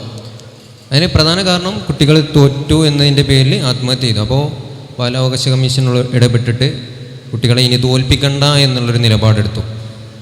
അപ്പോൾ അതിൻ്റെ ഭാഗമായിട്ട് കുട്ടികൾ തോൽക്കുന്നില്ല. കുട്ടികൾക്ക് ഒരു 2-3 വർഷം കഴിഞ്ഞപ്പോൾ മനസ്സിലായി ഈ ആനുവൽ എക്സാമിനുള്ള എക്സാം വെറും പ്രഹസനമാണ്. അതിൻ്റെ മാർക്ക് കൊണ്ട് ആരും അറിയാനും പോകുന്നില്ല, അതുകൊണ്ട് തോൽക്കുവാനും പോകുന്നില്ല, പിന്നെ എന്തിനും നമ്മൾ പഠിക്കണം എന്നുള്ള ഒരു മനോഭാവം കുട്ടികൾക്കുണ്ടായി. അപ്പോൾ അതുകൊണ്ട് കുട്ടികൾ പഠിക്കാത്തൊരു സാഹചര്യം ഉണ്ടായി. പഠിക്കാതെ വരുമ്പോൾ സ്വാഭാവികമായിട്ടും കുട്ടികളുടെ മൂല്യം വളരെയധികം കുറഞ്ഞു വന്നു. അതൊരു 10 വർഷത്തോളം തുടർച്ചയായിട്ട് വന്നു. അപ്പോൾ അതിൻ്റെ ഭാഗമായിട്ട് കുട്ടികളുടെ നിലവാരം വളരെയധികം കുറഞ്ഞു. ഏതായിരുന്നാലും കഴിഞ്ഞ വർഷങ്ങളിലായിട്ട് വിദ്യാഭ്യാസ വകുപ്പ് അതൊക്കെ മാറ്റം വരുത്തിയിട്ടുണ്ട്. ശരിക്കും പറഞ്ഞാൽ കൊറോണയ്ക്ക് ശേഷം സിലബസ് പൂർണ്ണമായിട്ടും ഉടച്ചു വാർത്തു. സാധാരണ സിലബസ് മാറ്റാമെന്ന് പറഞ്ഞിട്ടുണ്ടെങ്കിൽ കുട്ടികൾക്ക് പ്രയാസമുള്ള കണ്ടൻസൊക്കെ എടുത്ത് ഒഴിവാക്കലാണ്. ഇപ്പോൾ മാത്സിലൊക്കെ അല്ലെങ്കിൽ സയൻസിലൊക്കെ കുട്ടികൾക്ക് പ്രയാസമുള്ള ഭാഗം, സയൻസും മാത്സൊക്കെ പഠിക്കൽ പ്രയാസം തന്നെയാണ്. അത് കൂടുതൽ എഫേർട്ട് എടുത്ത് പഠിക്കുക എന്നുള്ളതാണ് ഇതിൻ്റെ പരിഹാരം. അല്ലാതെ നമ്മൾ അത് പഠിക്കണ്ടെന്ന് വെക്കലല്ല. അപ്പോൾ വിദ്യാഭ്യാസ വകുപ്പ് മുമ്പ് ചെയ്തിരുന്ന സിലബസ് അല്ലെങ്കിൽ കരിക്കുലം ചേഞ്ചിങ് എന്ന് പറഞ്ഞിട്ടുണ്ടെങ്കിൽ ഇത്തരം കാര്യങ്ങളെടുത്ത് മാറ്റലായിരുന്നു. എന്നാൽ ഇപ്രാവശ്യം മാറ്റിയത് വളരെയധികം ചേഞ്ച് വന്നിട്ടുണ്ട്. അത് നല്ല നല്ല കണ്ടൻറ്റുകൾ, പ്രധാനപ്പെട്ട ചില പോയിൻറ്റ്സുകൾ ഉൾപ്പെടുത്തി ഹയർ സ്റ്റഡീസിന് കുട്ടികൾക്ക് ഉപകാരപ്പെടുന്ന രീതിയിലാക്കിയിട്ടുണ്ട്. അപ്പോൾ വർക്ക് ലോഡ്, ഒരു പഠിക്കാനുള്ള ലോഡ് കുട്ടികൾക്ക് കൂടി. അതോടൊപ്പം തന്നെ ഇപ്പോൾ മുമ്പ് പറഞ്ഞല്ലോ എക്സാമിൻ്റെ മിനിമം മാർക്ക് എന്ന് പറഞ്ഞത്, ഇപ്പോൾ SLC എക്സാമിലാണെങ്കിൽ കഴിഞ്ഞ വർഷങ്ങളിൽ 5 മാർക്ക് കിട്ടിയാൽ പാസ്സാവുമായിരുന്നു. അത് കുട്ടികളടുത്ത് നമ്മൾ ചർച്ച ചെയ്യാറില്ല. SLC എക്സാം കഴിഞ്ഞിട്ട് അവരെടുത്ത് പറയാം. കാരണം 5 മാർക്ക് കിട്ടുക എന്ന് പറഞ്ഞാൽ സിമ്പിളാണെന്നാണ് കുട്ടികളുടെ വിചാരം. പക്ഷെ 5 മാർക്ക് മേടിക്കുക എന്ന് പറഞ്ഞാലും കുറച്ച് പ്രയാസമൊക്കെ തന്നെയാണ് മാത്സ് സയൻസ് പോലുള്ള സബ്ജക്റ്റിൽ. അപ്പോൾ അത്തരം മാർക്കിൽ നിന്ന് ഇപ്പോൾ ഈ വർഷം മുതൽ 12 മാർക്ക് കിട്ടിയാലേ പാസ്സാവുള്ളൂ, അല്ലാത്തതും തോൽക്കും എന്നുള്ളൊരു നിലപാടെടുത്തിട്ടുണ്ട്. അപ്പോൾ എനിക്ക് നിങ്ങളുടെ രക്ഷിതാക്കളുടെ അടുത്ത് പറയാനുള്ളത്, ഇതൊന്നും കുട്ടികൾ ഒരിക്കലും കണ്ടറിയാൻ പോകുന്നില്ല. ഞാനും നിങ്ങളും കുട്ടിയായിരുന്നപ്പോൾ എന്തായിരുന്നു ചിന്തിച്ചതെന്ന് നിങ്ങളെല്ലാവരും ആലോചിച്ചാൽ മതി. ഇതൊന്നും ആരും തിരിച്ചറിയില്ല, കുട്ടികൾ തിരിച്ചറിയില്ല. അപ്പോൾ അവർക്കത് അനുഭവം വരുമ്പോഴേ, തോൽക്കുമ്പോഴേ അവരത് പഠിക്കുള്ളൂ. അപ്പോൾ അതിലേക്ക് നമ്മൾ എത്തിക്കാതിരിക്കുക എന്നുള്ളതാണ് നമ്മൾ ചെയ്യാനുള്ളത്. അവരെ പരമാവധി കാര്യങ്ങൾ പറഞ്ഞ് മനസ്സിലാക്കുക, അവരോടൊപ്പം പഠിക്കാനിരിക്കുക, മൊബൈൽ ഫോണിൻ്റെ ഉപയോഗം കുറക്കുക എന്നീ കാര്യങ്ങളൊക്കെ പരമാവധി നിങ്ങൾ ശ്രദ്ധിക്കണം. ഇനി ഈ വർഷത്തിൽ നമ്മൾ നവോദയ ഇതിനെങ്ങനെയാണ് പരിഹാരം കാണാൻ പോകുന്നത് എന്നുള്ളതാണ് ഞാൻ പറയാൻ പോകുന്നത്. ആദ്യമായിട്ട് നമ്മൾ ഈ ഒരു അസസ്മെൻറ്റ് ടെസ്റ്റ് നടത്തിയത് ചിലപ്പം കുട്ടികൾ നിങ്ങളുടെ അടുത്ത് പറഞ്ഞിട്ടുണ്ടാവും. നിങ്ങൾ കുട്ടികളുടെ അടുത്ത് സംസാരിക്കാറുണ്ടോ? എക്സാമിനെ കുറിച്ച് സംസാരിക്കാറുണ്ടോ? എന്താ പറയാറ്? കുഴപ്പമില്ല എന്നുള്ള വാക്കാണോ? ഈ കുഴപ്പമുണ്ടാകുമ്പോഴാണ് കുഴപ്പമില്ല എന്ന് പറയല്. അത് ഒഴുക്കി വിടുന്ന ഡയലോഗാണ്. നമുക്ക് ഒരു കുട്ടിക്ക് ആ എക്സാം ഈസി ആണെങ്കിൽ ആ എക്സാമിനെ കുറിച്ച് കൂടുതൽ സംസാരിച്ചുകൊണ്ടിരിക്കും. അല്ലാന്നുണ്ടെങ്കിൽ കുഴപ്പമില്ല എന്ന് പറയും. പിന്നെ അവർക്ക് ടഫായിരുന്നു, പഠിക്കുന്ന ഓളും ടഫാണെന്ന് പറഞ്ഞു, സാറും ടഫാണെന്ന് പറഞ്ഞു, അങ്ങനത്തെ ഡയലോഗൊക്കെ വരുന്നുണ്ടെങ്കിൽ ഉറപ്പിച്ചോ കുട്ടിക്കത് പ്രയാസമായിട്ട് തോന്നുന്നു. അപ്പോൾ ഏതായിരുന്നാലും നിങ്ങൾ എന്ത് ചെയ്യണം? കുട്ടികളുടെ അടുത്ത് സംസാരിക്കണം. എങ്ങനെ ഉണ്ടായിരുന്നു എക്സാം, എന്തൊക്കെ എഴുതി, ആ ക്വസ്റ്റ്യൻ പേപ്പർ എടുത്ത് ചോദിച്ചു നോക്കുക. അങ്ങനെ ഒരു ഇൻട്രാക്ഷൻ നടത്തണം. എന്നാലേ കുട്ടികളുടെ നിലവാരം എവിടെ എത്തി നിൽക്കുന്നു കുട്ടികൾക്ക് അറിയോ ഇല്ല എന്നുള്ള കാര്യം നിങ്ങൾക്ക് മനസ്സിലാക്കാൻ പറ്റുള്ളൂ. അപ്പോൾ ഒരു അസസ്മെൻറ്റ് ടെസ്റ്റ് നടത്തിയ കാര്യം പറഞ്ഞിട്ടുണ്ടാവും. ആ അസസ്മെൻറ്റ് ടെസ്റ്റിൻ്റെ ഉദ്ദേശം, നമ്മുടെ കുട്ടികളുടെ പ്രയാസം എന്താ വെച്ചിട്ടുണ്ടെങ്കിൽ, LPയിലായിരുന്ന സമയത്ത് കൊറോണ വന്നു അല്ലേ? മറന്നോ? കൊറോണ കാലം മറന്നോ? കുറച്ച് കഷ്ടപ്പെട്ടില്ലായിരുന്നാ? അതായത് ഓൺലൈൻ ക്ലാസ് തുടർന്നു. ആ ഒരു സാഹചര്യത്തിൽ കുട്ടികൾക്ക് ഫോൺ കൊടുക്കൽ നിർബന്ധമാവുന്നൊരു സിറ്റുവേഷൻ നമുക്ക് വന്നു. അപ്പോൾ കുട്ടികൾക്ക് ഫോൺ കൊടുത്തു. നമുക്കായി പുതിയൊരു സാധനമായിരുന്നു അല്ലേ? ആ ഫോൺ എങ്ങനെ ഉപയോഗിക്കാമെന്ന് പോലും അറിയില്ല. അവരല്ലേ നമ്മളെ പഠിപ്പിച്ചിരുന്നത് ഇത് ഇങ്ങനെയൊക്കെ ചെയ്താൽ മതി വെച്ചെന്ന് പറഞ്ഞിട്ട് അല്ലേ? അപ്പോൾ അന്ന് ഉണ്ടായൊരു പ്രശ്നം എന്താ വെച്ചിട്ടുണ്ടെങ്കിൽ കുട്ടികൾ എന്ത് ചെയ്തു, ഫോണുമ്പോൾ നല്ല മുതലാക്കിയിട്ടുണ്ട്. ഗെയിം കളിക്കലും സ്പ്ലിറ്റ് സ്ക്രീൻ എന്ന് പറഞ്ഞ പരിപാടിയൊക്കെ ഉണ്ട്. അതായത് സ്ക്രീനിൻ്റെ പകുതിയിൽ ക്ലാസ് ഉണ്ടാവും, ബാക്കി പകുതിയിൽ യൂട്യൂബോ അങ്ങനെ വേറെ എന്തെങ്കിലുമൊക്കെ വരും. അപ്പോൾ ഉമ്മ വരുമ്പോൾ ഒന്ന് ട്രാക്ക് ചെയ്തിട്ടുണ്ടെങ്കിൽ ക്ലാസ്സായി. ഉമ്മാണ്ട് തിരിഞ്ഞിട്ടുണ്ടെങ്കിൽ എപ്പോഴും നമുക്ക് ഇങ്ങനെ നോക്കിയിരിക്കാൻ പറ്റില്ലല്ലോ. ആ സമയത്ത് വീണ്ടും വീഡിയോ ഗെയിം അങ്ങനെ എന്തെങ്കിലുമൊക്കെ കാര്യങ്ങളൊക്കെ ആവും. അപ്പോൾ അങ്ങനത്തെ ഒരു സാഹചര്യം ഉണ്ടായിരുന്നു. ആ കാലത്ത് ഒരു പഠനം നടന്നിട്ടില്ല. പിന്നെ അധ്യാപകരെ സംബന്ധിച്ചിടത്തോളം ഡയറക്റ്റ് ഐ കോണ്ടാക്റ്റ് കിട്ടാതെയാണ് ക്ലാസ് എടുത്തിരുന്നത്. ഒരു നെറ്റ്വർക്കിൻ്റെ പ്രശ്നമൊക്കെ ഉണ്ടായിരുന്നു. ചില കുട്ടികൾ വീഡിയോ കോൾ ഓഫാക്കും. അപ്പോൾ ഇവരവിടെ പഠിക്കുകയാണോ അല്ലെങ്കിൽ വേറെ എന്തെങ്കിലും ഇടപാടിലാണോ എന്നൊന്നും നമ്മളറിയുന്നില്ല. മിക്ക കുട്ടികളും നിങ്ങൾ കണ്ടില്ലേ ബെഡ്റൂമിലൊക്കെ ഇടുന്നിട്ട് ഇങ്ങനെ ക്ലാസ് കാണുന്നത് അല്ലേ? അങ്ങനെയൊക്കെ പഠിച്ചാൽ എങ്ങനെ പഠിക്കാന്നുള്ളത് നിങ്ങൾ ആലോചിച്ചാൽ മതി. അപ്പോൾ ആ ഒരു സാഹചര്യത്തിൽ LP കാലഘട്ടത്തിൽ അങ്ങനെയായിരുന്നു പഠിച്ചിരുന്നത്. UP വീണ്ടും സെക്കൻഡ് വേവ് വന്നു അല്ലേ? രണ്ടാം കൊറോണ വേവ് ഒക്കെ മറന്നോ നിങ്ങൾ? അപ്പോൾ ആ ഒരു സാഹചര്യത്തിൽ ഈ LP UP കുട്ടികളുടെ വിദ്യാഭ്യാസത്തിൻ്റെ അടിത്തറ പാകുന്ന ഭാഗം. LP ഈ ലാംഗ്വേജ് ക്ലിയർ ആക്കുന്നത്, ഭാഷാ പരിജ്ഞാനം നൽകുന്നത് LP UP കുട്ടികളുടെ സയൻസുമായി റിലേറ്റ് ചെയ്തത് മാത്സുമായി റിലേറ്റ് ചെയ്തതിന് അതിൻ്റെ അടിസ്ഥാനം നൽകുന്നത് UP ഇത് രണ്ടും നഷ്ടപ്പെട്ടെന്ന് പറഞ്ഞാൽ ഒരു ഭൂരിഭാഗം കുട്ടികൾക്കും അത് നഷ്ടപ്പെട്ട്. അതില്ലാതെയാണ് നമ്മൾ എന്ത് ചെയ്യുന്നത്, ഈ ഹൈസ്കൂളിലേക്ക് കടന്നു വന്നിട്ടുള്ള നമ്മളെ കുട്ടികൾ. ഇപ്പോൾ SLC എക്സാം എഴുതുന്ന 9ാം ക്ലാസ്സിലൊക്കെ ഇരിക്കുന്ന കുട്ടികളുടെ കാര്യമാണ് പറയുന്നത്. അപ്പോൾ അങ്ങനത്തെ ഒരു സാഹചര്യത്തിൽ നമ്മൾ അവരുടെ ബേസിക് ലെവൽ എന്താണെന്ന് അറിയാതെ നമ്മൾ എന്തിൻ്റെ ഇട്ടുകൊടുത്തിട്ടും കാര്യമില്ല. കാര്യം അവരത് ചിലപ്പം കാണാപ്പാടം പഠിക്കുമായിരിക്കും.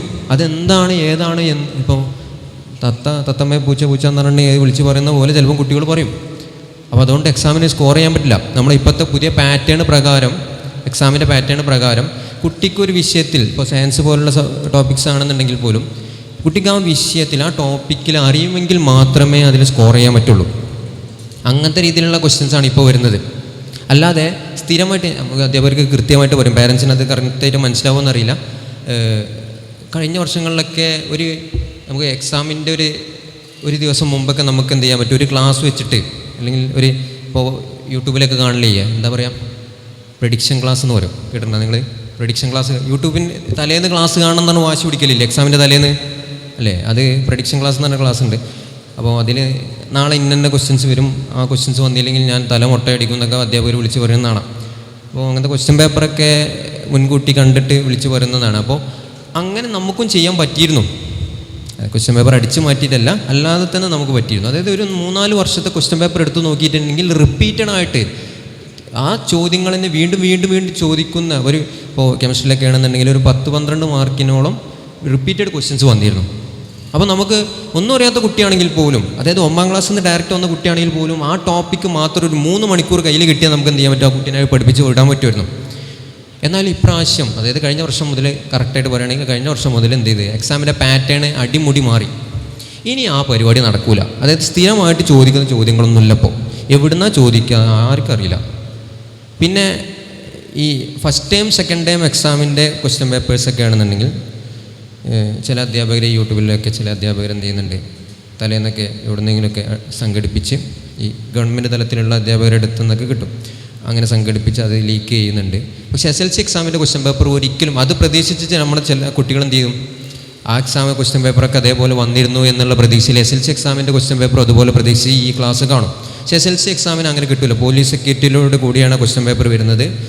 ലോക്കറിലെ ക്വസ്റ്റ്യൻ പേപ്പർ സീൽ ചെയ്തിട്ട് അത് ആ ക്വസ്റ്റ്യൻ എക്സാമിൻ്റെ സമയത്ത് മാത്രം പൊട്ടിക്കാൻ പാടുള്ളൂ. അപ്പോൾ അങ്ങനെ കുറേ ക്രൈറ്റീരിയാസ് വരുന്നതുകൊണ്ട് തന്നെ ആ ക്വസ്റ്റ്യൻ പേപ്പർ ലീക്ക് ചെയ്യാൻ പ്രയാസമാണ്. അപ്പോൾ ഞാൻ പറഞ്ഞു വന്നത്, ആ ക്വസ്റ്റ്യൻസൊക്കെ മനസ്സിലാക്കിയിട്ടുണ്ടെങ്കിൽ മാത്രമേ ആൻസർ ചെയ്യാൻ പറ്റുള്ളൂ. നിങ്ങളുടെ പല കുട്ടികളും ക്വസ്റ്റ്യൻ തന്നെ മനസ്സിലാവുന്നില്ല എന്നായിരിക്കും നിങ്ങളുടെ അടുത്ത് റിവ്യൂ പറഞ്ഞിട്ടുണ്ടാവുക. എക്സാം കഴിഞ്ഞിട്ട് എന്താണ് ചോദിച്ചതെന്ന് തന്നെ മനസ്സിലാവുന്നില്ല മെച്ചേ, അങ്ങനത്തെ ആൻസർ ആയിരിക്കും പറയുണ്ടാവുക. അപ്പോൾ അതിന് കാരണം എന്താണ്, നമ്മൾ ഒരു സാധനം ഇങ്ങനെ കാണാപ്പാടം പഠിക്കുന്നു. നിങ്ങളെ കുട്ടികൾ പഠിക്കുന്ന ആ ഒരു മെത്തേഡൊക്കെ മാറ്റാൻ നിങ്ങൾ പ്രത്യേകം പറയണം. ഇങ്ങനെ വായിച്ച് പഠിക്കുന്നത് കണ്ടുണ്ടാവും, അല്ലെങ്കിൽ എഴുതല്ലേ ഇവരെ പഠിക്കൽ അല്ലേ? എഴുതും, കുറേ ഇങ്ങനെ എഴുതും. പഠിക്കുക എന്ന് പറഞ്ഞാൽ എന്താ, ഹോംവർക്ക് എഴുതൽ, അതാണോ പഠിത്തം? അല്ല. അപ്പോൾ അങ്ങനെയുള്ള കാര്യങ്ങളൊക്കെ മാറ്റണം. അപ്പോൾ ഈ സാധനം ഇങ്ങനെ വായിച്ച് പഠിച്ചുകൊണ്ടോ അല്ലെങ്കിൽ എന്താണ് സംഭവം എന്നറിയാതെ അത് കാണാപ്പാടം പഠിച്ചുകൊണ്ടോ ഒരു കാര്യമില്ല. ഇപ്പോഴത്തെ ക്വസ്റ്റ്യൻ പേപ്പർ വെച്ചിട്ട് ആൻസർ ചെയ്യാൻ പറ്റില്ല. അപ്പോൾ കുട്ടികൾക്ക് ഇവ ബേസ് ഉണ്ടോ ഇല്ല എന്നുള്ളത് നമുക്ക് അറിയാനും വേണ്ടിയിട്ട് നമ്മൾ എന്ത് ചെയ്തു, ഒരു അസസ്മെൻറ്റ് ടെസ്റ്റ് നടത്തിയിട്ടുണ്ട്. ആ ടെസ്റ്റിൻ്റെ അടിസ്ഥാനത്തിൽ കുട്ടികളുടെ ഒരു ക്ലാസ്സുകളായിട്ട് തരംതിരിച്ചിട്ടുണ്ട്. അപ്പോൾ നിങ്ങൾ രക്ഷിതാക്കൾ മനസ്സിലാക്കേണ്ട കാര്യം, ആ ഒരു ക്ലാസ് തരംതിരിക്കലിൽ നിങ്ങൾ ഒരിക്കലും ഇടപെടാൻ നിൽക്കരുത്. എൻ്റെ മോനെ A+ ബാച്ചിൽ ഇരുന്നോട്ടെ, അല്ലെങ്കിൽ വേറെ ബാച്ച് ക്ലാസ്സിൽ മാറ്റി തരണം, അല്ലെങ്കിൽ എൻ്റെ കുട്ടീൻ്റെ കൂട്ടുകാരൊക്കെ ആ ക്ലാസ്സിലാണ്, അതുകൊണ്ട് അവരുടെ ഒപ്പം ഇരുത്തി തരണം എന്ന് ദയവ് ചെയ്ത് പറയാൻ നിൽക്കരുത്. കാര്യം ഇപ്പം ഒരു ക്ലാസ് എടുക്കുന്ന സമയത്ത് നമുക്ക് രാവണനൊന്നുമല്ലല്ലോ, 10 തലൊന്നും ഇല്ലല്ലോ, ഒറ്റ നാവേറ്റല്ല ക്ലാസ് എടുക്കുന്നത്. അപ്പോൾ കുട്ടികളുടെ നിലവാരം അനുസരിച്ചുള്ള അറിഞ്ഞു വിളമ്പുക എന്നാണ് ഈ B.Edനൊക്കെ ചില ടീച്ചേഴ്സൊക്കെ പറയും, അറിഞ്ഞു വിളമ്പുക എന്ന്. അതായത് കുട്ടികളുടെ നിലവാരം എന്താണോ അത് അറിഞ്ഞിട്ട് അതിനനുസരിച്ച് ക്ലാസ് എടുക്കണം. അപ്പോൾ നല്ലൊരു A+ ബാച്ച് ആണെന്നുണ്ടെങ്കിൽ അഡ്വാൻസ്ഡ് ആയിട്ടുള്ള ക്വസ്റ്റ്യൻസൊക്കെ നമുക്ക് പറഞ്ഞു കൊടുക്കാൻ പറ്റും. കുറച്ച് ആവറേജ് കുട്ടികളാണെന്നുണ്ടെങ്കിൽ അതിനനുസരിച്ചുള്ള ക്വസ്റ്റ്യൻസ് പറഞ്ഞു കൊടുത്താൽ മതി. അപ്പോൾ കുട്ടികളുടെ ആ തരംതിരിക്കൽ എന്ന് പറഞ്ഞത് അത് ആവശ്യമാണ്, അത്യാവശ്യമാണ്. എന്നാലും ഒരു അധ്യാപകൻ എന്ത് ചെയ്യാൻ പറ്റുള്ളൂ, ഇങ്ങനെ ഒരു ക്ലാസ് എടുക്കാൻ പറ്റുള്ളൂ. നമുക്കറിയാം ട്യൂഷൻ സമ്പ്രദായം എന്ന് പറഞ്ഞത് സ്കൂളിലെ പോലെ അധികം സമയം കിട്ടുന്നൊരു സാഹചര്യമല്ല. കുറഞ്ഞ സമയത്തിൽ നമുക്ക് ഇമ്പോർട്ടൻ്റ് ആയിട്ടുള്ള കാര്യങ്ങൾ സ്ട്രെസ് ചെയ്ത് വളരെ എന്താ പറയുക ക്യാപ്സൂൾ ലെവലിലാക്കിയിട്ട് പഠിപ്പിച്ചു കൊടുക്കുന്ന രീതിയാണ്. അപ്പോൾ കുറഞ്ഞ സമയം ആയതുകൊണ്ട് തന്നെ നമ്മൾ ആ ക്ലാസ് എടുക്കുന്ന മെത്തേഡ് കറക്റ്റായിട്ടില്ല എന്നുണ്ടെങ്കിൽ അത് എഫക്റ്റീവ് ആവില്ല. അപ്പോൾ ഈ ഒരു സാഹചര്യത്തിൽ ഇപ്പം എന്ത് ചെയ്തിട്ടുണ്ട്, കുട്ടികളെ തിരിച്ചിട്ടുണ്ട്. ഇതിന് കണ്ടിന്യൂസ് ആയിട്ട് ഈ വർഷം മൊത്തം ഒരു കണ്ടിന്യൂസ് ഇവാലുവേഷൻ ഉണ്ടായിരിക്കും. അതായത് ഇടയ്ക്കിടയ്ക്ക് ഇതുപോലത്തെ ടെസ്റ്റുകൾ നടത്തും. ആ ടെസ്റ്റുകളൊക്കെ നമ്മൾ എന്ത് ചെയ്യുന്നുണ്ട്, ഡിജിറ്റലി സ്റ്റോർ ചെയ്ത് വെക്കുന്നുണ്ട്, അതായത് കമ്പ്യൂട്ടറൈസ് ചെയ്യുന്നുണ്ട്. അതിൻ്റെ അടിസ്ഥാനത്തിൽ നമ്മൾ അതെന്ത് ചെയ്യുന്നുണ്ട്, അതിൻ്റെ റാങ്ക് ലെവലിൽ കുട്ടികളുടെ നിലവാരം ഇടയ്ക്കിടയ്ക്ക് നോക്കുന്നുണ്ട്. കുട്ടികൾ താഴോട്ടാണോ, ഗ്രാഫ് താഴോട്ടാണോ മുകളിലോട്ടാണോ എന്നുള്ള കാര്യങ്ങളൊക്കെ കൂടെ ചെക്ക് ചെയ്യുന്നതാണ്. അത് നിങ്ങൾ അറിയിക്കുകയും ചെയ്യും. അതിനനുസരിച്ച് കുട്ടികളുടെ പഠന നിലവാരത്തിൽ അല്ലെങ്കിൽ അവർക്ക് എന്താണ് പ്രശ്നം, അവരുടെ കാര്യങ്ങൾ എന്താണെന്ന് ചോദിച്ചറിഞ്ഞ് അതിനനുസരിച്ച് മാറ്റം വരുത്താണ് ഈ വർഷം നമ്മൾ തീരുമാനിക്കുന്നത്. അപ്പോൾ ദയവ് ചെയ്ത് അത്തരം കാര്യങ്ങളൊന്ന് ശ്രദ്ധിക്കണം. പിന്നെ ഗ്രൂപ്പിൽ ഇടയ്ക്കിടയ്ക്ക് ഈ കാര്യങ്ങളൊക്കെ മാർക്കിൻ്റെ അടിസ്ഥാനത്തിൽ ഇവരുടെ മാർക്ക് കൂടുന്നുണ്ടോ കുറയുന്നുണ്ടോ കാര്യങ്ങളൊക്കെ ഒരു PDF ആയിട്ട് ഇടും. അതൊക്കെ ഒന്ന് എടുത്ത് നോക്കണം. അതൊക്കെ എടുക്കാനും പഠിക്കണം. നമ്മൾ PDF ഒക്കെ എടുത്ത് നോക്കാനും, അല്ലെങ്കിൽ നമ്മുടെ കുട്ടീൻ്റെ പേര് എന്താണ് മാർക്ക് എന്നുള്ള കാര്യങ്ങൾ നിങ്ങൾ നോക്കി മനസ്സിലാക്കാനും, അതിനനുസരിച്ച് നിങ്ങൾ രക്ഷിതാക്കളുടെ അടുത്ത് ടീച്ചേഴ്സിൻ്റെ അടുത്ത് നിങ്ങൾ സംസാരിക്കും വേണം. എൻ്റെ കുട്ടിക്ക് ഇത്ര മാർക്കാണ്, എന്താണ് പ്രശ്നം എന്നുള്ള കാര്യങ്ങളൊക്കെ. നമ്മൾ തമ്മിലൊരു റാപ്പ് ഉണ്ടായിട്ടുണ്ടെങ്കിൽ, അതായത് ടീച്ചേഴ്സും പാരൻസും തമ്മിലൊരു റാപ്പ് ഉണ്ടായിട്ടുണ്ടെങ്കിൽ അത് കുട്ടികൾക്കും അത് എഫക്റ്റീവ് ആവും. കാരണം നമ്മൾ പാരൻസ് എന്താണ് പറയുന്നതെന്നുള്ള നമ്മളുടെ അടുത്ത് ഉണ്ടെന്നുണ്ടെങ്കിൽ, അല്ലെങ്കിൽ ഞാൻ പാരൻറ്റിൻ്റെ അടുത്ത് പറയുമെന്ന് ടീച്ചേഴ്സ് പാരൻറ്റിൻ്റെ അടുത്ത് പറയുമെന്നുണ്ടെന്ന് പേടിയുണ്ടെന്നുണ്ടെങ്കിൽ തീർച്ചയായും അത് കുട്ടികളുടെ അടുത്തൊരു പേടിയുണ്ടാവും. അപ്പോൾ അതിനനുസരിച്ച് അവർ പഠിക്കാൻ ശ്രമിക്കും, കാര്യങ്ങളൊക്കെ മാറും. അപ്പോൾ എന്തായിരുന്നാലും ഈ ഒരു അസസ്മെൻറ്റ് ടെസ്റ്റും അതുപോലെ തന്നെ ഇനി വരാൻ പോകുന്ന ക്ലാസ്സുകളും എക്സാമുകളൊക്കെ അതിനെ അടിസ്ഥാനത്തിലായിരിക്കും. അപ്പോൾ ഈ ഒരു കാര്യം എന്ത് ചെയ്യണം, നിങ്ങളുടെ പാരൻസ് കൃത്യമായിട്ട് ശ്രദ്ധിക്കണം. പിന്നെ പാരൻസ് മീറ്റിംഗ് ദയവ് ചെയ്ത് വരാതിരിക്കരുത്. കാരണം ആ സമയത്താണ് നമുക്ക് എല്ലാ കുട്ടികളുടെയും പാരൻസിനെ എന്നും വിളിക്കാനൊന്നും പ്രാക്ടിക്കലി അത് പോസിബിൾ അല്ല. അപ്പോൾ അതുകൊണ്ട് ഈ ഗ്രൂപ്പിൽ അറിയിക്കുക, അതുപോലെ തന്നെ നിങ്ങളെ പാരൻസ് മീറ്റിങ്ങിന് ഓരോരുത്തരെ കണ്ട് സംസാരിക്കുക എന്നുള്ള കാര്യങ്ങളൊക്കെ നമുക്ക് പോസിബിൾ ആയിട്ടുള്ള കാര്യം. അപ്പോൾ ആ സമയത്ത് നിങ്ങൾ ഒരിക്കലും എന്ത് ചെയ്യരുത്, വരാതിരിക്കരുത്. പിന്നെ ലാസ്റ്റ് കഴിഞ്ഞ വർഷങ്ങളിൽ നിങ്ങൾക്ക് അറിയാമല്ലോ 48 A+ൽ 18 A+ നമുക്ക് നവോദയയിൽ നിന്ന് ലഭിക്കാൻ കഴിഞ്ഞു. അതിന് പ്രധാന കാരണം എന്ന് വെച്ചിട്ടുണ്ടെങ്കിൽ കഴിഞ്ഞ വർഷങ്ങളിൽ ലാസ്റ്റ് ഫുർമാശ് ഒരു പദ്ധതി നടപ്പിലാക്കുന്നു. അതായത് എല്ലാ ക്ലാസ്സും നിർത്തിവെച്ചിട്ട് A+ ഓറിയൻറ്റഡ് ആയിട്ടുള്ള ക്ലാസ്സുകൾ മാത്രം. നിങ്ങൾ കുട്ടികൾ ചിലപ്പം പറഞ്ഞിട്ടുണ്ടോ, ഒരു ക്യാമ്പ് SLC ക്യാമ്പ് നമ്മൾ കണ്ടക്ട് ചെയ്തിരുന്നു. നല്ല ചിലവുള്ളൊരു പരിപാടിയായിരുന്നു. അതായത് സബ്ജക്റ്റ് എക്സ്പേർട്ടുകളെ മാത്രം വിളിച്ചെടുത്തിട്ട്, അതായത് ആ ക്ലാസ് എടുക്കാൻ കെമിസ്ട്രി ആണെങ്കിൽ അതിൻ്റെ നല്ലൊരു അധ്യാപകൻ, ഫിസിക്സ് ആണെങ്കിൽ അതിൻ്റെ നല്ലൊരു അധ്യാപകനെ വിളിച്ചെടുത്തി അന്നൊരു ക്ലാസ് കൊടുത്ത് ആ ക്ലാസ്സുമായി റിലേറ്റ് ചെയ്ത് എക്സാം നടത്തി അന്ന് തന്നെ പേപ്പർ വാലുവേറ്റ് ചെയ്ത് കൊടുത്ത്. അപ്പോൾ ഈ ഇടയ്ക്കിടയ്ക്ക് എക്സാം നടത്തുമ്പോൾ കുട്ടികൾ എന്ത് ചെയ്യും, സ്വയം പഠിക്കും. അപ്പോൾ അതിൻ്റെ ഒരു റിസൾട്ട് നമുക്ക് എന്ത് ചെയ്യാൻ പറ്റി, ഈ വർഷം അത് കാണാൻ കഴിഞ്ഞു. അപ്പോൾ അതും പാടെ മുഖവിലൊക്കെ എടുത്തുകൊണ്ടാണ് നമ്മൾ എന്ത് ചെയ്യുന്നത്, ഇടയ്ക്കിടയ്ക്ക് എക്സാം നടത്താം എന്നുള്ളൊരു നിലപാട് ഈ വർഷം സ്വീകരിക്കാൻ കാരണം. അപ്പോൾ ഈ ഒരു എക്സാമിൻ്റെ അടിസ്ഥാനത്തിൽ നല്ല മാറ്റങ്ങൾ ഉണ്ടായിട്ടുണ്ട്. ചില കുട്ടികൾ നമ്മുടെ അടുത്ത് പേഴ്സണലായിട്ട് പറഞ്ഞിട്ട് തന്നെ ഉണ്ട്, അന്ന് ക്ലാസ് കിട്ടിയതും അല്ലെങ്കിൽ ആ ഒരു ലാസ്റ്റ് സമയത്തും എക്സാം നടത്തിയ കാര്യങ്ങളും അതുകൊണ്ട് പഠിക്കാൻ പറ്റിയെന്നുള്ള കാര്യങ്ങൾ കുറേ കുട്ടികൾ നമ്മുടെ അടുത്ത് പറഞ്ഞിട്ടുണ്ട്. അപ്പോൾ ഈ എക്സാമിൻ്റെ സമയത്തും ബാക്കിയുള്ള കാര്യങ്ങളിലൊക്കെ നിങ്ങൾ എന്ത് ചെയ്യണം, നിങ്ങൾക്ക് വേറെ മക്കളൊക്കെ ഉണ്ടാവും എങ്കിൽ പോലും നിങ്ങൾ പഠിക്കുമ്പോൾ എന്ത് ചെയ്യണം, ഒപ്പം വന്നിരിക്കണം. പിന്നെ ഞാൻ ഉൾപ്പെടെ എല്ലാ പ്രായക്കാരും ഇന്ന് മൊബൈൽ ഫോണിന് അഡിക്റ്റാണ്. അപ്പോൾ ആ ഒരു കാര്യം നിങ്ങൾ മാറ്റിവെക്കണം. പ്രിയമുള്ളവരെ, നമ്മുടെ നവോദയ കോളേജിൻ്റെ ക്ഷണം സ്വീകരിച്ചുകൊണ്ട് നമ്മുടെ പ്രിയങ്കരനായിട്ടുള്ള Tirur sub collector Dileep K Kainikkar IAS അവറുകൾ ഇവിടെ എത്തിച്ചേർന്നിട്ടുണ്ട്.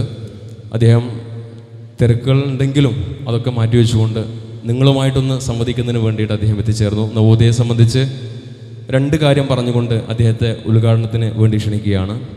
നമുക്കറിയാം, ഈ ഒരു സ്ഥാപനം തുടങ്ങി വെച്ചത് നമ്മുടെ പ്രിയങ്കരനായിട്ടുള്ള ഗഫൂർ സാറാണ്. 40 വർഷക്കാലം അദ്ദേഹത്തെ പറ്റി പറയാതെ നമുക്ക് ഈ ഒരു പ്രോഗ്രാം ആരംഭിക്കുന്നത് ശരിയല്ല. അദ്ദേഹത്തിന് ഞാൻ നേരത്തെ സൂചിപ്പിച്ചല്ലോ, പനിയും മറ്റു ചെറിയ അസ്വസ്ഥതകളും കാരണം അദ്ദേഹത്തിനോട് വരാൻ സാധിച്ചിട്ടില്ല. എന്തായാലും 40 വർഷക്കാലം നമ്മുടെ കുട്ടികൾക്ക് വേണ്ടി ജീവിച്ച നവോദയ കോളേജിൻ്റെ മുന്നോട്ടുള്ള പ്രവർത്തനങ്ങളിൽ കൃത്യമായ ഇടപെടൽ നടത്തിക്കൊണ്ട് ഈ സ്ഥാപനത്തിൻ്റെ എല്ലാ മേഖലകളിലും നിറസാന്നിധ്യമായി കൊണ്ടിരിക്കുന്ന പ്രിയപ്പെട്ട ഗഫൂർ മാഷ്, ഞാനത് നിങ്ങളെ പ്രത്യേകിച്ച് പരിചയപ്പെടുത്തേണ്ട ആവശ്യമില്ല. അദ്ദേഹത്തിൻ്റെ സ്ഥാപനമാണ് നവോദയ. നമ്മുടെ ഈ ഒരു ആലത്തൂരിൻ്റെ മണ്ണിൽ, പ്രത്യേകിച്ച് ഈ ഒരു തിരൂരിൻ്റെ പ്രദേശത്ത്, കേരളത്തിൽ തന്നെ ഏറ്റവും മികവാർന്ന ഒരു കലാലയമായി മുന്നോട്ട് പോയിക്കൊണ്ടിരിക്കുകയാണ്. 2016 നവോദയ തേടിയിട്ട്, ഗഫൂർ മാഷ് തേടിയിട്ട് കൃതി എക്സലൻസ് അവാർഡ് എത്തി. അതുപോലെ തന്നെ നമുക്കറിയാം, കഴിഞ്ഞ കുറച്ച് മാസങ്ങൾക്ക് മുമ്പ് ഒരു മഹത് വ്യക്തിയുടെ പേരിൽ നമ്മുടെ പ്രിയങ്കരനായിട്ടുള്ള രാഷ്ട്രപതി കൂടിയായിരുന്ന ഡോക്ടർ APJ അബ്ദുൽ കലാം, അദ്ദേഹത്തിൻ്റെ നാമധേയത്തിൽ doctor APJ Abdul Kalam best teacher award കരസ്ഥമാക്കിക്കൊണ്ട് നമ്മുടെ സ്ഥാപനത്തിൻ്റെ രക്ഷാധികാരി ഗഫൂർ സാറ് മുന്നോട്ട് പോയിക്കൊണ്ടിരിക്കുന്നു. അതുപോലെ തന്നെ ഈ അടുത്ത കാലത്ത് മറ്റൊരു ചരിത്ര പുരുഷനാണ്, നമ്മുടെ ഇന്ത്യൻ സ്വതന്ത്ര സമര ചരിത്രത്തിൽ നമുക്ക് ഒഴിച്ചുകൂടാൻ പറ്റാത്ത ഒരു വ്യക്തിത്വമാണ് സുഭാഷ് ചന്ദ്രബോസ്. അദ്ദേഹത്തിൻ്റെ പേരിലുള്ള ഒരു അവാർഡ് പ്രിയപ്പെട്ട ഗഫൂർ സാറിനെ തേടിയെത്തി. 40 വർഷക്കാലം നമ്മുടെ മക്കൾക്ക് വേണ്ടി ജീവിച്ചു കൊണ്ടിരിക്കുന്ന ഞങ്ങൾ അധ്യാപകർക്ക് വഴികാട്ടിയായി, രക്ഷിതാക്കൾക്ക് ആശ്വാസമായി, പ്രിയപ്പെട്ട മക്കൾക്ക് അറിവിനപ്പുറം തിരിച്ചറിവ് പ്രദാനം ചെയ്തു കൊടുത്തുകൊണ്ട് മുന്നോട്ട് പോയിക്കൊണ്ടിരിക്കുന്ന ഒരു പ്രതിഭയാണ് നമുക്കൊക്കെ ഏറെ പരിചിതനായിട്ടുള്ള ഗഫൂർ മാഷ്. അദ്ദേഹത്തിൻ്റെ ഈ നവോദയ എന്ന ഈ ഒരു സ്ഥാപനത്തിലേക്ക് നിങ്ങളൊക്കെ മക്കളെ വളരെ പ്രതീക്ഷയോടെ ഇവിടെ ചേർത്തു. നിങ്ങളുടെ പ്രതീക്ഷ മക്കൾ വഴി തെറ്റൂല എന്നുള്ളതാണ്. ഗഫൂർ മാഷിൻ്റെ കയ്യിൽ കുട്ടികളെ കിട്ടിക്കഴിഞ്ഞാൽ ഒരിക്കലും മക്കൾ വഴി തെറ്റൂല. അത് ഉള്ളത് കൊണ്ടാണ് ഈ ഒരു ഓഡിറ്റോറിയം ഇത്രയും നിറഞ്ഞു കവിഞ്ഞിരിക്കുന്നത്, അല്ലേ? തീർച്ചയായിട്ടും ആ വിശ്വാസം ഗഫൂർ മാഷ് കാത്തു സൂക്ഷിക്കും. ഗഫൂർ മാഷ് ലൈവായിട്ട് പ്രോഗ്രാം വീട്ടിലിരുന്ന് കാണുന്നുണ്ട്. അദ്ദേഹത്തിന് വരാൻ കഴിയാത്ത ഒരു പ്രയാസം കൂടി അദ്ദേഹം ഇവിടെ നിങ്ങളുമായിട്ട് പങ്കുവെക്കാൻ പറഞ്ഞതിൻ്റെ അടിസ്ഥാനത്തിൽ പറയുകയാണ്. ഞാൻ കൂടുതൽ നീട്ടിപ്പരത്തി പറയുന്നില്ല. ഈ പ്രൗഢഗംഭീരമായ നവോദയ ക്യാമ്പസ് ഒരുക്കിയ ഈ ഒരു പാരൻസ് മീറ്റ്, അതോടൊപ്പം തന്നെ കഴിഞ്ഞ അധ്യയന വർഷത്തിൽ SSLC പരീക്ഷയിൽ ഉന്നത വിജയം കരസ്ഥമാക്കി നമ്മുടെ നാടിൻ്റെ, നമ്മുടെ KHMHS ഹയർ സെക്കൻഡറി സ്കൂളിൻ്റെ, നവോദയ ക്യാമ്പസിൻ്റെ, നമ്മുടെ പാരൻസിൻ്റെ, അധ്യാപകരുടെ യശസ് അഭിമാനമായി മാറിയ പ്രിയ മക്കൾ, ആ മക്കളുടെ വിജയത്തിൻ്റെ പിന്നിൽ തീർച്ചയായും അധ്യാപകരുണ്ട്, അതുപോലെ തന്നെ ഗഫൂർ മാഷുണ്ട്, അതുപോലെ മക്കളുടെ പ്രയത്നമുണ്ട്. അതിനേക്കാൾ അപ്പുറം രക്ഷിതാക്കളുടെയും ഹൃദയത്തിൽ തട്ടിക്കൊണ്ടുള്ള പ്രാർത്ഥനയും അവരുടെ ഇടപെടലുമാണ് ആ റിസൾട്ടിൻ്റെ മികവ്. തീർച്ചയായും ഈ പ്രോഗ്രാമിലേക്ക് എല്ലാവരെയും സ്വാഗതം ചെയ്തുകൊണ്ട് നിങ്ങളുടെ അനുവാദത്തോടു കൂടി, വളരെ സന്തോഷത്തോട്, അഭിമാനത്തോടു കൂടി ഈ പ്രൗഢഗംഭീരമായ ചടങ്ങിൻ്റെ ഔപചാരികമായ ഉദ്ഘാടനം നിർവഹിക്കുന്നതിന് വേണ്ടി പ്രിയങ്കരനായിട്ടുള്ള sub collector Shri Dileep K. Kainikkara IAS അവരെ സാദരം ക്ഷണിച്ചുകൊണ്ട് നിർത്തുന്നു. Thank U.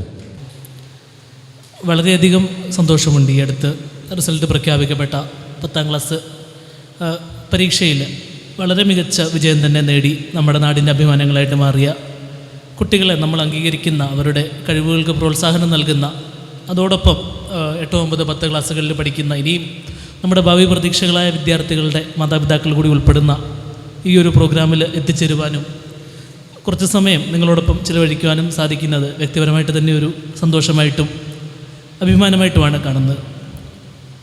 ആദ്യമേ തന്നെ ഈ പ്രോഗ്രാമിൻ്റെ തന്നെ കാരണഭൂതരായ, വളരെ മികച്ച വിജയം 10ാം ക്ലാസ്സിൽ നേടിയ എല്ലാ വിദ്യാർത്ഥിനികളെയും ഏറ്റവും ഹൃദയത്തിൻ്റെ ഭാഷയിൽ അഭിനന്ദിക്കുകയാണ്. ഈ വർഷം പ്രത്യേകിച്ച് നമുക്കറിയാം, പരീക്ഷ കഴിഞ്ഞപ്പോൾ വലിയ ആകുലതകളായിരുന്നു വിദ്യാർത്ഥികൾക്ക്. സയൻസ് വിഷയങ്ങൾ പ്രത്യേകിച്ചും പതിവിൽ നിന്ന് വിഭിന്നമായി കുറച്ചുകൂടി ബുദ്ധിമുട്ടുള്ള പേപ്പറുകളൊക്കെ വരുന്ന ഒരു സാഹചര്യം നമ്മൾ കാണുകയുണ്ടായി. സോ അത്തരമൊരു സാഹചര്യത്തിലും ഇത്രയധികം കുട്ടികൾ മുഴുവൻ A+ അല്ലെങ്കിൽ 9, 8 A+ നേടി വിജയം കൈവരിച്ചുവെങ്കിൽ തീർച്ചയായിട്ടും അവരുടെ അധ്വാനത്തിൻ്റെയും ആത്മാർത്ഥതയുടെയും പല വർഷങ്ങൾ, അല്ലേ, ഈ 10ാം ക്ലാസ് വിജയം എന്ന് പറയുന്ന ഒരാഴ്ചയോ ഒരു മാസമോ ഒന്നും പഠിക്കുന്നത് കൊണ്ട് നമ്മൾ നേടിയെടുക്കുന്നതല്ല. പ്രത്യേകിച്ച് ഇത്ര അഭിമാനാർഹമായ വിജയമെന്ന് പറയുന്നത് അത് തീർച്ചയായിട്ടും തങ്ങളുടെ സ്കൂൾ കാലഘട്ടത്തിൽ പല വർഷങ്ങളിൽ ഘട്ടം ഘട്ടമായി അവർ തയ്യാറാക്കിയെടുത്ത, സ്വന്തം കഴിവുകളെ രാഗിമിനുക്കിയെടുത്ത സിലബസ് കൃത്യമായിട്ട് മനസ്സിലാക്കി അത് പൂർണ്ണമായിട്ട് പഠിക്കുകയും റിവൈസ് ചെയ്യുകയും മോഡൽ പരീക്ഷകളൊക്കെ ഉൾപ്പെടെ അർഹിക്കുന്ന പ്രാധാന്യത്തോടു കൂടി എഴുതുകയും ആ രീതിയിൽ എല്ലാ തരത്തിലും സ്വയം സജ്ജരാക്കി ഒരു പൊതുപരീക്ഷയെ നേരിട്ടതിൻ്റെ ഒരു മികവ് തന്നെയാണ് തീർച്ചയായിട്ടും ഇന്ന് ഈ ഒരു സമ്മേളനത്തിൽ നമ്മൾ കാണുന്നത്. അതോടൊപ്പം തന്നെ നമ്മൾ ഒരിക്കലും മറന്നു പോകരുതാത്ത കാര്യം, ഇതൊരു കൂട്ടായ്മയുടെ വിജയം കൂടിയാണ്.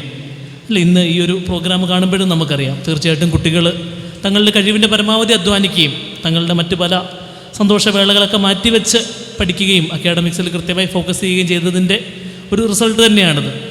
അതോടൊപ്പം അവർക്ക് ഭൗതികവും മാനസികവുമായ എല്ലാവിധ പിന്തുണയും നൽകിയ, അവർക്ക് ആവശ്യമായ ട്രെയിനിങ് നൽകിയ, വളരെ മികച്ച ഒരു ലേണിംഗ് എക്കോസിസ്റ്റം തയ്യാറാക്കി നൽകിയ ഒരു വലിയ കൂട്ടായ്മയും തീർച്ചയായിട്ടും ഈ വിജയത്തിന് പിന്നിലുണ്ട്.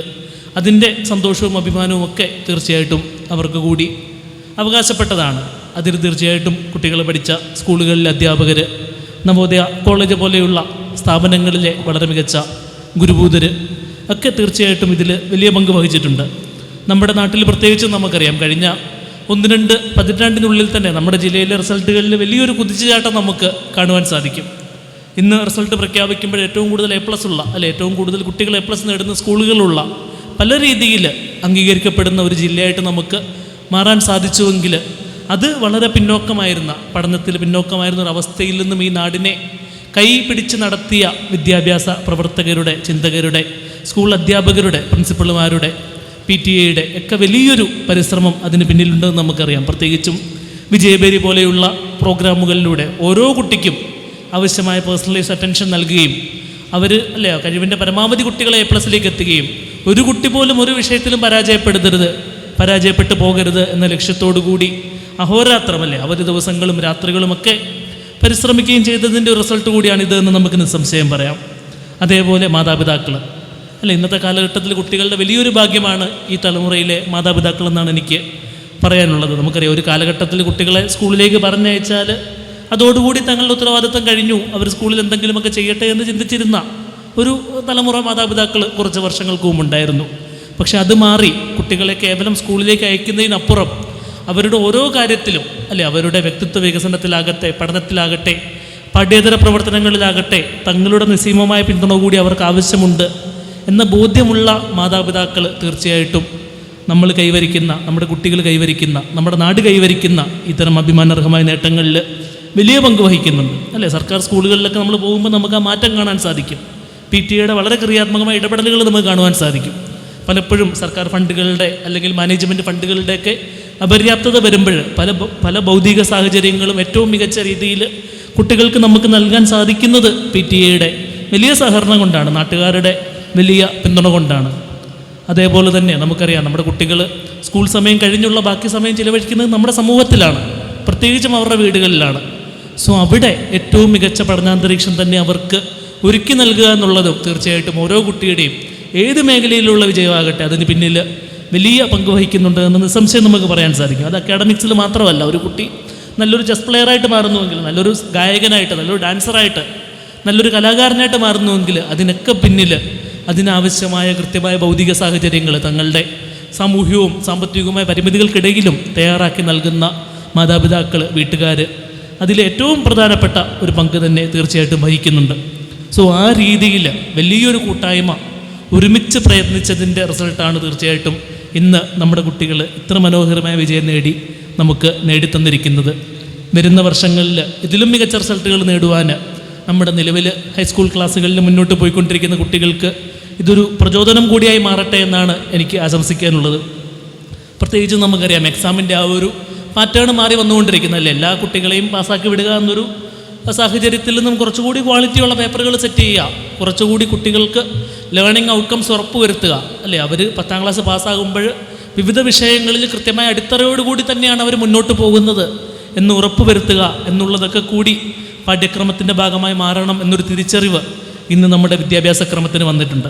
സോ അതുമായിട്ട് ബന്ധപ്പെട്ട് പരീക്ഷകൾ കുറച്ചുകൂടി പാടുള്ളതായി മാറിയാൽ, കുറച്ചുകൂടി കൺസെപ്ച്വലായിട്ട് ആലോചിക്കേണ്ട രീതിയിലേക്ക് പരീക്ഷകൾ മാറിയാൽ, കുറച്ചുകൂടി ആഴത്തിലും ബ്രെഡ്ത്തിലും പഠിക്കേണ്ട രീതിയിൽ പാഠ്യക്രമം മാറിയാൽ അതിനോടൊക്കെ അഡാപ്റ്റ് ചെയ്യാൻ സാധിക്കുന്ന, ആ രീതിയിൽ സ്വയം നവീകരിക്കാൻ സാധിക്കുന്ന ഒരു വിദ്യാർത്ഥി സമൂഹത്തെ നമ്മൾ സൃഷ്ടിച്ചെടുക്കേണ്ടതുണ്ട്. അങ്ങനെ മാറിയാൽ മാത്രമേ വലിയ കോമ്പറ്റീഷൻസ് വരുമ്പോൾ, നമുക്കറിയാം 10ാം ക്ലാസ് പരീക്ഷ എന്ന് പറയുന്നത് നമ്മുടെ സംസ്ഥാനത്ത് ഒതുങ്ങി നിൽക്കുന്നൊരു പരീക്ഷയാണ്. പക്ഷേ 2 വർഷങ്ങളൂടി കഴിയുമ്പോൾ +2 കഴിയുമ്പോൾ നമ്മുടെ ഇതേ കുട്ടികൾ മത്സരിക്കേണ്ടത് ഇന്ത്യയിൽ അങ്ങോളം ഇങ്ങോളം ഉള്ള വിദ്യാർത്ഥികളുമായിട്ടാണ്. ഒരു മെഡിക്കൽ എൻട്രൻസ് വരുമ്പോൾ, നീറ്റ് UG വരുമ്പോഴാകട്ടെ, അല്ലെങ്കിൽ IIT JEE എഞ്ചിനീയറിംഗ് എൻട്രൻസിന് വേണ്ടി IIT-കളിലേക്കുള്ള NIT-കളിലേക്കുള്ള പരീക്ഷകൾ വരുമ്പോഴാകട്ടെ, നിയമ പഠനത്തിനായിട്ട് CLAT പോലെയുള്ള പരീക്ഷകൾ വരുമ്പോഴാകട്ടെ, ഹ്യൂമാനിറ്റീസിലേക്ക് നമ്മുടെ കേന്ദ്ര സർവകലാശാലകളിലേക്ക് CUET പോലെയുള്ള പരീക്ഷകൾ വരുമ്പോഴാകട്ടെ, അവിടെയൊക്കെ വളരെ കോമ്പറ്റിറ്റീവായ, വളരെ മത്സരാത്മകമായ മത്സര പരീക്ഷകളുടെ ഒരു കാലഘട്ടത്തിലേക്കാണ് നമ്മുടെ കുട്ടികൾ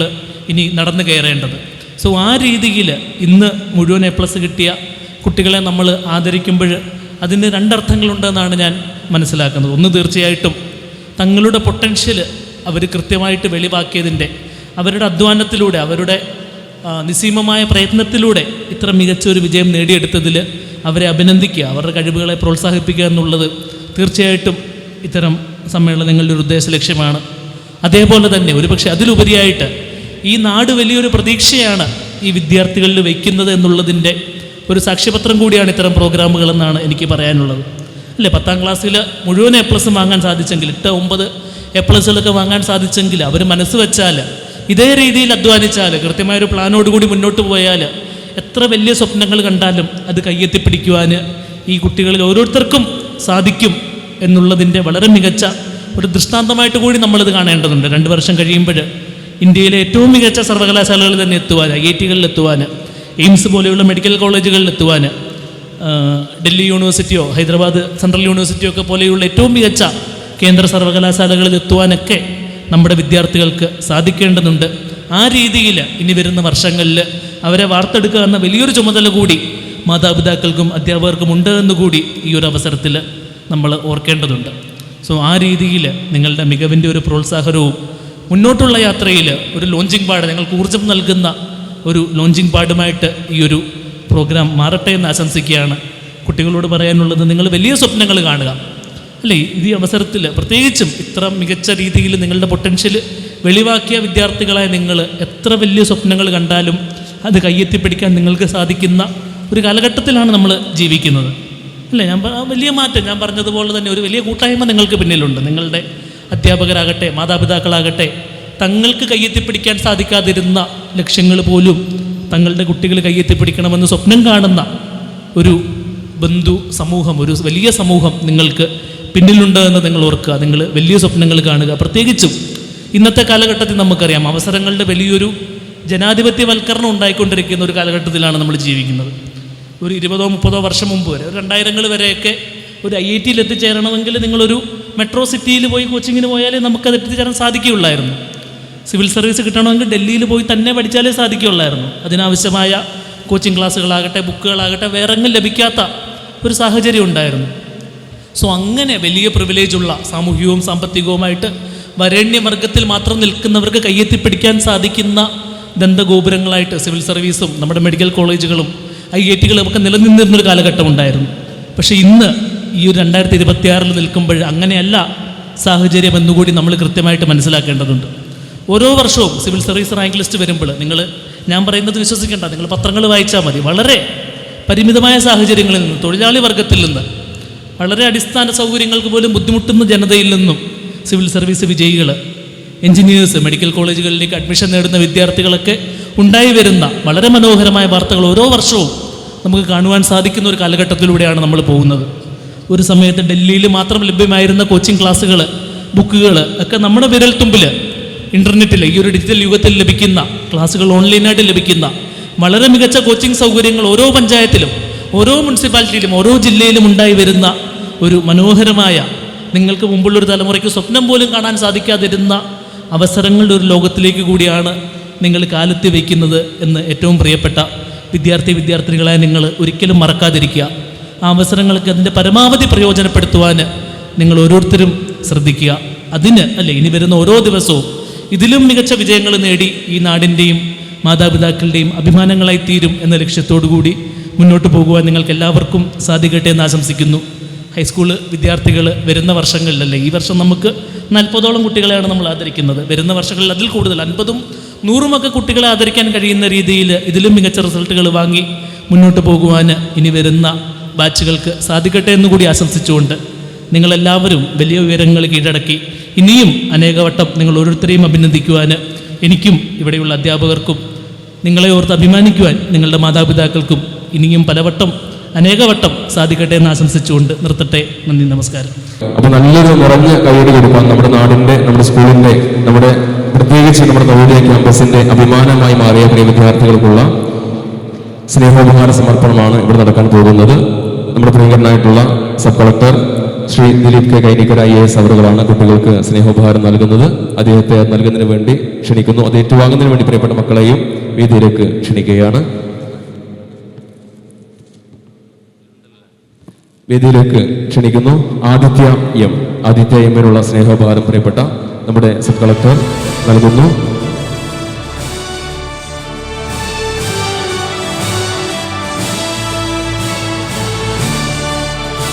നല്ലൊരു ക്ലാപ്പ് കൊടുക്കട്ടോ, നല്ല നിറഞ്ഞ കൈയ്യടി കൊടുക്കാം. നമ്മുടെ പ്രിയ പ്രതിഭകൾക്കുള്ള ആദരവാണ് ഇവിടെ സബ് കളക്ടർ നൽകിക്കൊണ്ടിരിക്കുന്നത്. അപ്പൊ കയ്യടി പോരാ, മനസ്സറിഞ്ഞുകൊണ്ടുള്ള ഹൃദയം തട്ടിക്കൊണ്ടുള്ള കയ്യടി കൊടുക്കണമെന്ന് കരുതുകയാണ്. വേദിയിൽ ക്ഷണിക്കുന്നു ഫാത്തിമ റാനിയ കെ.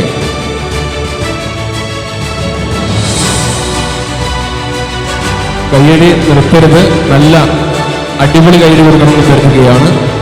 അടുത്ത അധ്യയന വർഷത്തിൽ നമ്മുടെ മക്കൾക്കും ഇതുപോലെ നല്ലൊരു റിസൾട്ട് ഉണ്ടാകണം. അതിനു വേണ്ടിയിട്ട് നമ്മുടെ പ്രയത്നം ഉണ്ടായിരിക്കണം. നഫീസ നേബലിനെ നിറഞ്ഞ കൈയ്യടി കൊടുത്തുകൊണ്ട് വേദിയിലേക്ക് ക്ഷണിക്കുന്നു. നമ്മുടെ മക്കൾക്കും അടുത്ത അധ്യയന വർഷത്തിൽ ഇതിലും ഉജ്ജ്വല വിജയം സബ് കളക്ടർ സാർ സൂചിപ്പിച്ചതുപോലെ ഉണ്ടാവട്ടെ എന്ന് നമുക്ക് പ്രാർത്ഥിക്കാം. അതിനു വേണ്ടിയിട്ടുള്ള കൃത്യമായ ഇടപെടൽ ഉണ്ടാവണം. നജ ഫാത്തിമ വേദിയിലേക്ക് ക്ഷണിക്കുന്നു.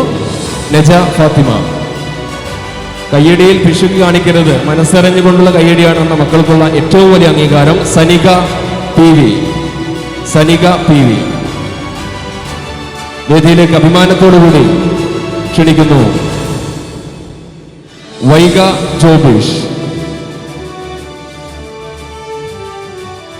ജോബീഷ്, നല്ല മികച്ച റിസൾട്ടാണ് നമ്മുടെ നവോദയക്ക് കിട്ടിയിട്ടുള്ളത്. നമുക്ക് അഭിമാനിക്കാം. വേദിയിലേക്ക് ക്ഷണിക്കുന്നു ഫാത്തിമ നഫ്ഹക്കുള്ള സ്നേഹോപഹാരം നൽകുന്നു. വേദിയിലേക്ക് ക്ഷണിക്കുന്നു മിസ്ന ഖദീജയെ വളരെ സ്നേഹത്തോടു കൂടി വേദിയിലേക്ക് ക്ഷണിക്കുകയാണ്. നമ്മുടെ നാടിന്റെ, നമ്മുടെ സ്കൂളിന്റെ മാതാപിതാക്കളുടെ അഭിമാനമായി മാറിയ പ്രിയ വിദ്യാർത്ഥികൾക്കുള്ള ആദരവാണ് വേദി നൽകുന്നത്. നമുക്ക് അഭിമാനിക്കാം. നവോദയ 1ാം സ്ഥാനത്താണ് റിസൾട്ടിന്റെ കാര്യത്തിൽ. റിയ നമ്മുടെ സ്കൂളിൽ 47 ഫുൾ A+ വാങ്ങിയിട്ടുണ്ട്. അതിൽ 18 ഫുൾ A+ നമുക്കാണ്, നമ്മുടെ മക്കൾക്കാണ്, നവോദയക്കാണ്. അഭിമാനിക്കാം. ആദിത്യൻ KP,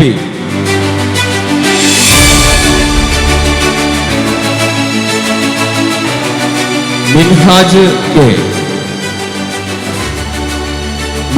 കെ വളരെ അഭിമാനത്തോടു കൂടി വേദിയിൽ ക്ഷണിക്കുന്നു. മിൻഹാജ് കെ, നമ്മുടെ സ്കൂളിന്റെ, നമ്മുടെ നാടിന്റെ, നമ്മുടെ ക്യാമ്പസിന്റെ അഭിമാനമായി മാറിയ ശ്രീനിധി കെ.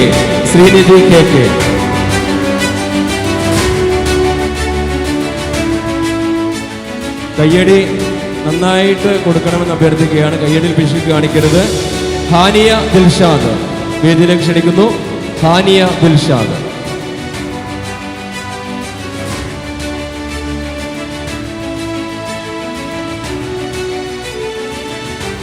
വളരെ സ്നേഹത്തോടു കൂടി വിളിക്കുകയാണ്. ഹബീബ് റഷ്ദാൻ KB.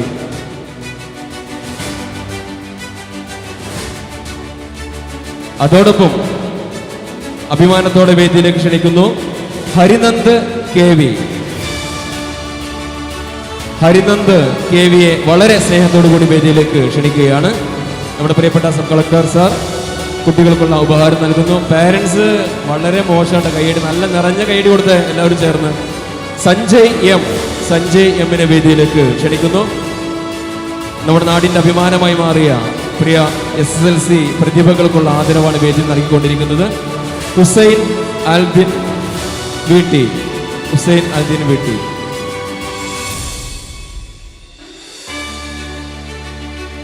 നമ്മുടെ 9 A+ കിട്ടിയ കുട്ടികളും എത്രയും പെട്ടെന്ന് വേദിയിലേക്ക് എത്തണമെന്ന് അഭ്യർത്ഥിക്കുകയാണ്. ആയിഷ അന്ന, ഫാത്തിമത്തുൽ നമ്മൾ ഒരു ചെറിയ ഒരു കാര്യം കൂടി പറയാണ്. നമ്മുടെ പ്രിയപ്പെട്ട 2 കുട്ടികൾ ഈ നവോദയയിൽ പഠിച്ച കുട്ടികളാണ്. അവരുടെ ആ എന്താ പറയുക, അവരുടെ 2 വാക്ക് നമ്മൾ കേൾക്കാതെ പോകുന്നത് ശരിയല്ല. കാരണം അത് അവർ ആവശ്യപ്പെട്ടതാണ്.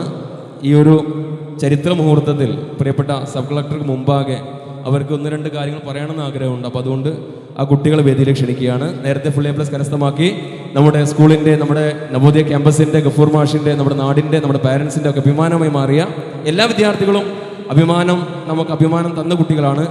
ഹബീബ് റുഷ്ദാനെ വേദിയിലേക്ക് ക്ഷണിക്കുകയാണ്. അദ്ദേഹത്തിൻ്റെ വാക്കുകൾക്കായി കാതോർക്കാം.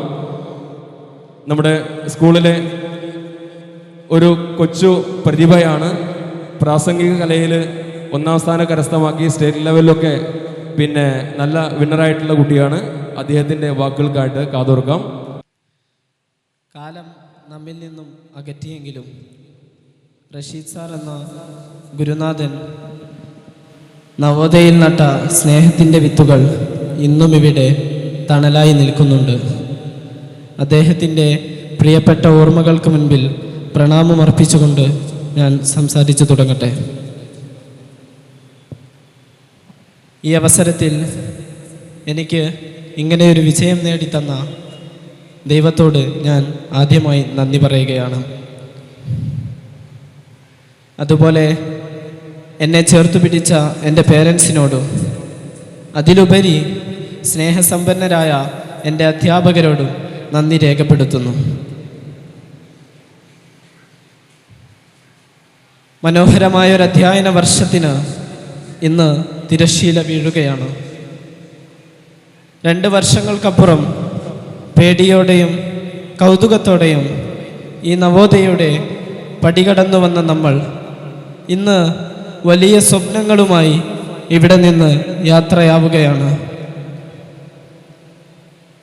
നവോദയയുടെ ഓരോ ക്ലാസ് മുറികളും എനിക്ക് വെറും കെട്ടിടങ്ങളായിരുന്നില്ല, അതെനിക്ക് 2ാം വീടായിരുന്നു. എൻ്റെ സഹപാഠികളായ നിങ്ങൾക്ക് ഓരോരുത്തർക്കും അങ്ങനെ തന്നെ ആയിരിക്കുമെന്ന് ഞാൻ വിശ്വസിക്കട്ടെ. നവോദയയുടെ നെടും തൂണാണ് നമ്മുടെ ഗഫൂർ സാർ. കർക്കശക്കാരനായ ഒരു പ്രിൻസിപ്പൽ എന്നതിലുപരി ഞങ്ങളുടെയെല്ലാം രക്ഷകർത്താവായാണ് സാറിനെ ഞങ്ങൾ കണ്ടിട്ടുള്ളത്. നവോദയയുടെ അച്ചടക്കവും അന്തസ്സും കാത്തു സൂക്ഷിക്കാൻ സാറെടുത്ത ഓരോ തീരുമാനവും ഞങ്ങളുടെ ഭാവിക്കും വേണ്ടിയായിരുന്നു എന്ന് ഇന്ന് ഞാൻ തിരിച്ചറിയുന്നു. ഒരു പ്രശ്നം വന്നാൽ പേടിയില്ലാതെ സമീപിക്കാൻ കഴിയുന്ന, ഞങ്ങളുടെ ആശങ്കകൾ ക്ഷമയോടെ കേൾക്കുന്ന സാറിൻ്റെ ആ വലിയ മനസ്സിന് ഞാൻ എക്കാലവും കടപ്പെട്ടിരിക്കും. നവോദയ ഇന്ന് കാണുന്ന നിലയിലെത്തിച്ചത് സാറിൻ്റെ അർപ്പണബോധമാണ്. പ്രിയപ്പെട്ട അധ്യാപകരെ, അക്ഷരങ്ങൾ മാത്രമല്ല ജീവിതവും നിങ്ങൾ ഞങ്ങളെ പഠിപ്പിച്ചു. തെറ്റ് ചെയ്യുമ്പോൾ വഴക്ക് പറഞ്ഞും, സങ്കടം വരുമ്പോൾ ചേർത്ത് പിടിച്ചും, വിജയിക്കുമ്പോൾ കൈയടിച്ചും കൂടെ നിന്ന നിങ്ങളുടെ സ്നേഹം ഞാൻ ഒരിക്കലും മറക്കില്ല. പ്രത്യേകിച്ചും Shijin sir, Shibin sir, Sarath sir, Tensil teacher, Afles sir തുടങ്ങി നവോദയയിലെ ഓരോ അധ്യാപകരും സ്വന്തം കൂട്ടുകാരോടെന്ന പോലെയാണ് ഞങ്ങളോട് ഇടപഴകിയിരുന്നത്. അതുകൊണ്ട് തന്നെ ഏതൊരു സംശയവും എപ്പോൾ വേണമെങ്കിലും പേടിയില്ലാതെ ചോദിച്ചറിയുവാൻ ഞങ്ങൾക്ക് സാധിച്ചിരുന്നു.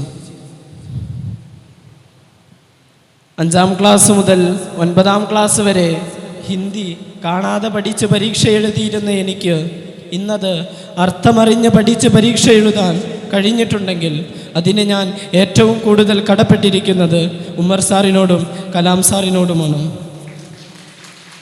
ഇംഗ്ലീഷിൽ തെറ്റില്ലാതെ ഒരു സെൻറ്റൻസ് പോലും എഴുതാൻ അറിയാതിരുന്ന എനിക്ക് A+ കിട്ടിയിട്ടുണ്ടെങ്കിൽ അതിന് കാരണം സ്നേഹജൻ സാറും ഷാജഹാൻ സാറുമാണ്.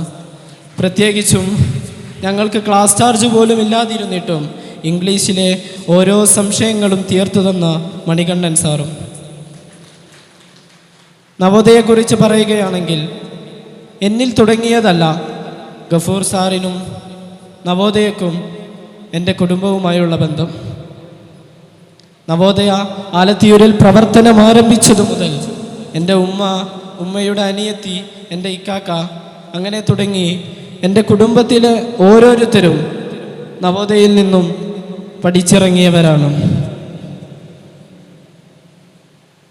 ഞാനടക്കമുള്ള ഓരോ കുട്ടികളുടെയും നാളത്തെ വിജയം ഇന്ന് രക്ഷിതാക്കളും അധ്യാപകരും നൽകുന്ന കരുതലിൻ്റെ ഫലമാണ്. അവരുടെ സ്വപ്നങ്ങൾക്ക് ചിറകേകാൻ പഠനമൊരു ഭാരമല്ല, മറിച്ച് ഒരു ലഹരിയാക്കി മാറ്റാൻ നവോദയ എന്നും കൂടെയുണ്ടാകും. നിങ്ങളുടെ മക്കളുടെ തിളങ്ങുന്ന ഭാവിയിലേക്കുള്ള നല്ല തുടക്കം ഇവിടെയാകട്ടെ. നന്ദി, നമസ്കാരം. നമ്മുടെ കുട്ടികൾക്കുള്ള ആദരവ് സെഷൻ തുടരുകയാണ്. വേദിയിലേക്ക് ക്ഷണിക്കുന്നു ആയിഷ, അന്ന, ഫാത്തിമത്തുൽ നഫ്ല. ഈ പേര് വിളിക്കുന്ന കുട്ടികൾ ഒന്ന് സ്റ്റേജിൻ്റെ അടുത്തേക്ക് വരണമെന്ന് അഭ്യർത്ഥിക്കുകയാണ്.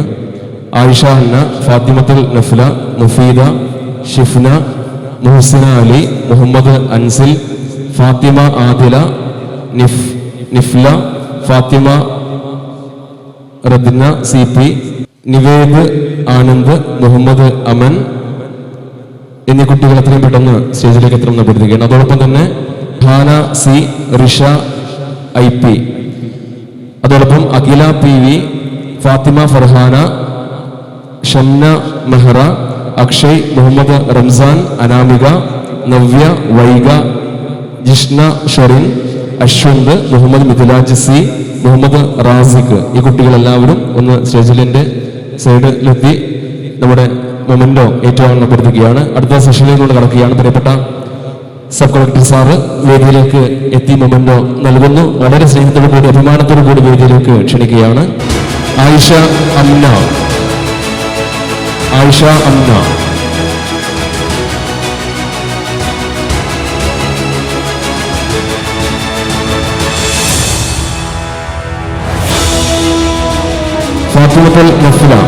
ഫാത്തിമത്തുൽ നഫ്ല ഒന്ന് വേഗം വന്ന് മൊമെന്റ് ഏറ്റുവാങ്ങണം. നല്ലൊരു ക്ലാപ്പെടുത്തൽ അവിടെ ചേർന്നുകൊണ്ട് നമ്മുടെ കുട്ടികൾക്കും അടുത്ത വർഷം നല്ലൊരു റിസൾട്ട് ഉണ്ടാവട്ടെ എന്ന് ആത്മാർത്ഥമായി പ്രാർത്ഥിക്കാം. മുഫീദ വി, ഈ ഒരു പ്രൗഢഗംഭീരമായ ഈ ഒരു മുഹൂർത്തം നമ്മുടെ കുട്ടികൾക്കുള്ള പ്രചോദനമാണ്. പാരൻസിനെ വീട്ടിൽ ചെന്ന് ഈ കാര്യങ്ങൾ സൂചിപ്പിക്കണം. ഞങ്ങൾ കുട്ടികളെ കൂടി ഉൾപ്പെടുത്താൻ ആഗ്രഹിച്ചത്, പക്ഷേ ഇരിക്കാനുള്ള സ്പേസിൻ്റെ ഒരു പരിമിതി മൂലമാണ് കുട്ടികളെയും കൂടി ഉൾപ്പെടുത്താതിരുന്നത്. ഷിഫ്ന CP വളരെ സ്നേഹത്തോടെ വീട്ടിലേക്ക് ക്ഷണിക്കുകയാണ്. പേര് വിളിക്കുന്ന കുട്ടികൾ വേഗം വന്ന് നമ്മുടെ മൊമെന്റോ ഏറ്റുവാങ്ങണം.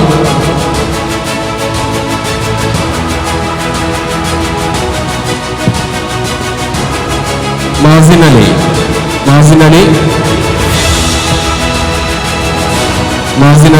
വേഗം വരിക. അതോടൊപ്പം തന്നെ വേദിയിലേക്ക് ക്ഷണിക്കുന്നു മുഹമ്മദ് അൻസിൽ പി കെ.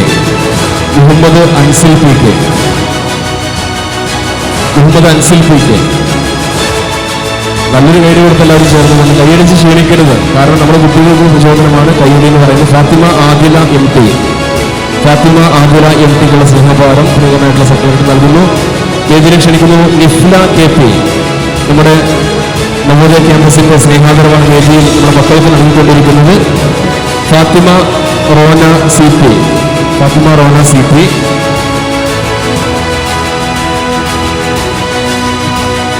നല്ലൊരു കയ്യിൽ കൊടുക്കണോ, നല്ല പേരൻസ് അല്ലേ. മൽഹ മൻസൂർ KK സ്നേഹഭാരം നൽകുന്നു. വേദിയിലേക്ക് ക്ഷണിക്കുന്ന അഭിമാനത്തോടെ നിവേദ് ആനന്ദിനെ വേദിയിലേക്ക് ക്ഷണിക്കുന്നു. കൈയടിച്ച മൊമെന്റോ വാങ്ങിയ ആളുകൾക്കും കൈയടി കൊടുക്കട്ട. മുഹമ്മദ് അമൻ BM വേദിയിലേക്ക് ക്ഷണിക്കുന്നു. ആര്യ കെ വേദിയിലേക്ക് വന്ന് മൊമെന്റോ ഏറ്റുവാങ്ങാൻ അഭ്യർത്ഥിക്കുകയാണ്. പ്രിയങ്കരനായിട്ടുള്ള സബ് കളക്ടർ വേദിയിൽ മൊമെന്റോ നൽകുന്നു. സ്വര സി കണ്ണൻ. നല്ലൊരു ക്ലാപ്പ് കൊടുക്കും രക്ഷിതാക്കളെ, കുട്ടികളെ. വളരെ അഭിമാനത്തോടു കൂടി വേദിയിൽ ക്ഷണിക്കുകയാണ്.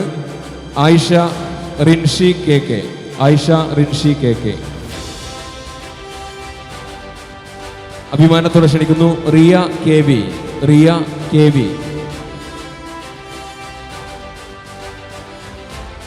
മുഹമ്മദ് അർഷിൽ MP. മുഹമ്മദ് അർഷിൽ MP. നമ്മുടെ മദ്രസ ബാച്ച് മാത്രമായിട്ടുണ്ടായിരുന്നു. ആ ക്ലാസ്സിൽ നിന്നും നമുക്ക് നല്ല റിസൾട്ട് ഉണ്ടായിരുന്നു. മദ്രസകളെ സംബന്ധിച്ചിടത്തോളം മദ്രസയും പഠിക്കണം, സ്കൂൾ സിലബസും പഠിക്കണം. ആ കുട്ടികൾ 2 സിലബസും പഠിച്ചുകൊണ്ട് A+ വാങ്ങിയിട്ടുണ്ട്. മുഹമ്മദ് അർഷിൻ MP. മുഹമ്മദ് അർഷിൻ MP. ഇരട്ട കുട്ടികളാണ്. നല്ല ചരിത്ര വിജയം കരസ്ഥമാക്കി നമ്മുടെ നാടിൻ്റെ അഭിമാനമായി മാറിയ വിദ്യാർത്ഥികളാണ്. വേദിയിലേക്ക് ക്ഷണിക്കുന്നു ഫാത്തിമ നിഹ P. ഫാത്തിമ നിഹ P വേദിയിലേക്ക് ക്ഷണിക്കുകയാണ്. പേരൻസ് നല്ലൊരു കൈയ്യടി കൊടുത്തേ. ഫാത്തിമ റിൻഷ. നമ്മുടെ മക്കൾക്കും ഇതുപോലെ അടുത്ത അധ്യയന വർഷത്തിൽ നമ്മുടെ സബ് കളക്ടർ തന്നെ നമ്മുടെ കുട്ടികൾക്ക് മൊമെൻ്റോ കൊടുക്കാൻ വേണ്ടി നമുക്ക് ക്ഷണിക്കണം.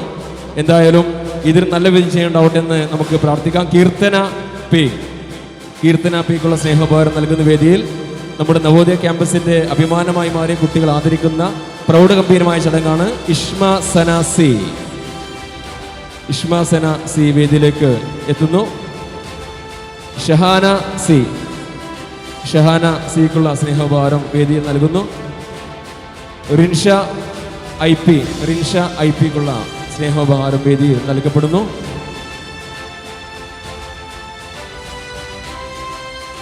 അഖില പി വി നമ്മുടെ സ്കൂളിൻ്റെ നമ്മുടെ നവോദയ ക്യാമ്പസിൻ്റെ അഭിമാനമായി മാറിയ അഖിലത്തിലെ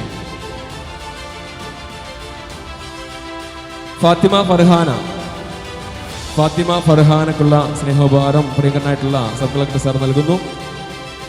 ഷംന മെഹ്റ കെ എൻ.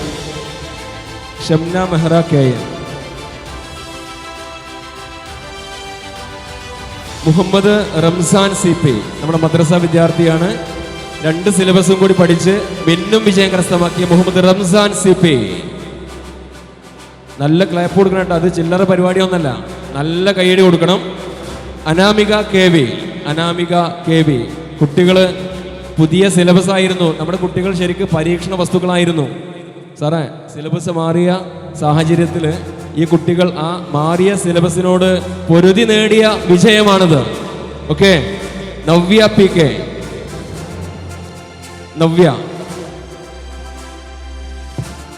വേദിയിലേക്ക് ക്ഷണിക്കുന്നു. വൈഗ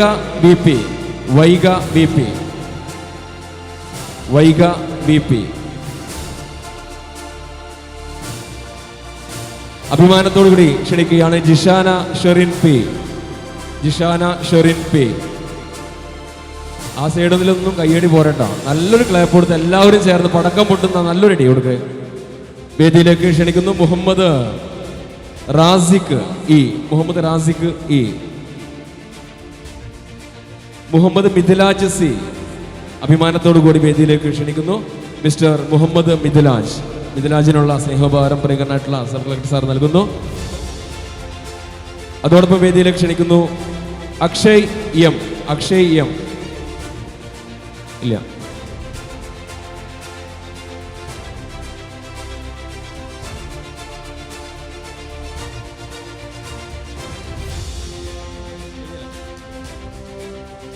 നമ്മുടെ ഈ ഒരു സെഷൻ ഇവിടെ വൈൻഡപ്പ് ചെയ്യുകയാണ്. നമ്മുടെ പ്രിയങ്കരനായിട്ടുള്ള സബ് കളക്ടർ സാർ, ഒറ്റ മിനിറ്റ് സാറേ. പ്രിയങ്കരനായിട്ടുള്ള സബ് കളക്ടർ സാർ അദ്ദേഹത്തിൻ്റെ തിരക്കുകൾക്കിടയിലും ഔദ്യോഗിക കൃത്യനിർവഹണത്തിനിടയിലും നവോദയ കോളേജിന് വിളിയാളം കണ്ടു എത്തിച്ചേർന്നു. അദ്ദേഹത്തിന് നമ്മുടെ ഒരു ചെറിയൊരു സ്നേഹോപഹാരം നൽകുന്നുണ്ട്. അത് നൽകുന്നതിന് വേണ്ടി നമ്മുടെ ക്യാമ്പസിൻ്റെ അഡ്മിനിസ്ട്രേറ്റർ മിസ്റ്റർ ആഷിഫ് സാർ ക്ഷണിക്കുന്നു. നമ്മുടെ ഗഫൂർ മാഷിൻ്റെ മകനാണ് ആഷിഫ് സാറ്. അദ്ദേഹം ഗഫൂർ മാഷിൻ്റെ അസാന്നിധ്യത്തിൽ പ്രിയപ്പെട്ട സബ് കളക്ടർ സാർക്ക് ഒരു ബുക്ക് നൽകിക്കൊണ്ട് നമ്മുടെ സ്നേഹം അറിയിക്കുകയാണ്.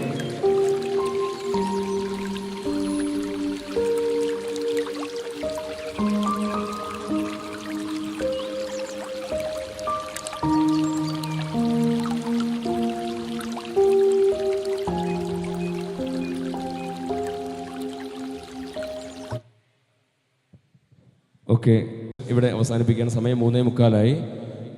ഒരിക്കൽ കൂടി നമ്മുടെ സബ് കളക്ടർ സാർക്ക് തിരക്കുകൾക്കിടയിലും നമ്മുടെ നവോദയ കോളേജിൻ്റെ ക്ഷണം സ്വീകരിച്ച് എത്തിച്ചേർന്ന് അദ്ദേഹത്തിന് മനസ്സിൽ തട്ടിക്കൊണ്ടുള്ള നന്ദിയും കടപ്പാടും അറിയിക്കുകയാണ്.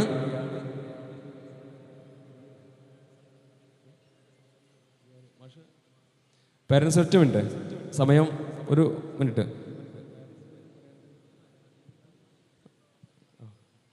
പിന്നെ അപ്പോൾ നേരത്തെ നമ്മുടെ സബ് കളക്ടർ സാർ വരുന്നതിന് മുമ്പ് സൂചിപ്പിച്ച കാര്യം ശ്രദ്ധിക്കണം. പിന്നെ ഗഫൂർ മാഷിൻ്റെ അസാന്നിധ്യത്തിൽ നടക്കുന്ന ആദ്യത്തെ ഒരു മീറ്റിംഗ് ആണ്. അതിൻ്റെ പ്രയാസം ഞങ്ങൾ അധ്യാപകർക്കുണ്ട്. നിങ്ങളുടെ മുഖത്തും സന്തോഷമില്ല, കാരണം മാഷെ കാണുമ്പോഴൊരു സന്തോഷമുണ്ടല്ലോ, അത് ഞങ്ങൾക്കും രാവിലെ മുതൽ അതൊരു ഒരു ഫീലിംഗ് ആയിട്ടുണ്ട്. എന്തായാലും മാഷയുടെ അസുഖം പെട്ടെന്ന് ഭേദമാക്കാൻ വേണ്ടിയിട്ട് നിങ്ങളെല്ലാവരും പ്രാർത്ഥിക്കുക. അതോടൊപ്പം തന്നെ മാഷിൻ്റെ അസാന്നിധ്യം നിങ്ങളെ അറിയിക്കാൻ വേണ്ടിയിട്ട് എന്നെ അറിയിച്ചിട്ടുണ്ടായിരുന്നു. അപ്പോൾ ആ ഒരു വിവരം നിങ്ങൾ അറിയിക്കുകയാണ്.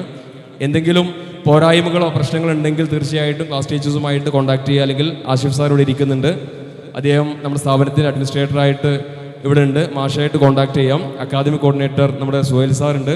അതുപോലെ ക്ലാസ് ടീച്ചേഴ്സിനൊക്കെ ആയിട്ട് ഇവിടെ നമ്മൾ നിയോഗിക്കും. ക്ലാസ് ടീച്ചേഴ്സുമായിട്ട് കോൺടാക്ട് ചെയ്യണം. നേരത്തെ പറഞ്ഞതുപോലെ നേരത്തെ കുട്ടികൾ പറഞ്ഞയക്കുക, ക്ലാസ് മുടങ്ങാതെ വരിക. അതുപോലെ തന്നെ പിന്നെ എന്തെങ്കിലും കാരണം കൊണ്ട് ലീവ് ഉണ്ടെങ്കിൽ അത് നിർബന്ധമായിട്ട് നിങ്ങൾ അധ്യാപകരെ അറിയിക്കേണ്ടതുണ്ട്.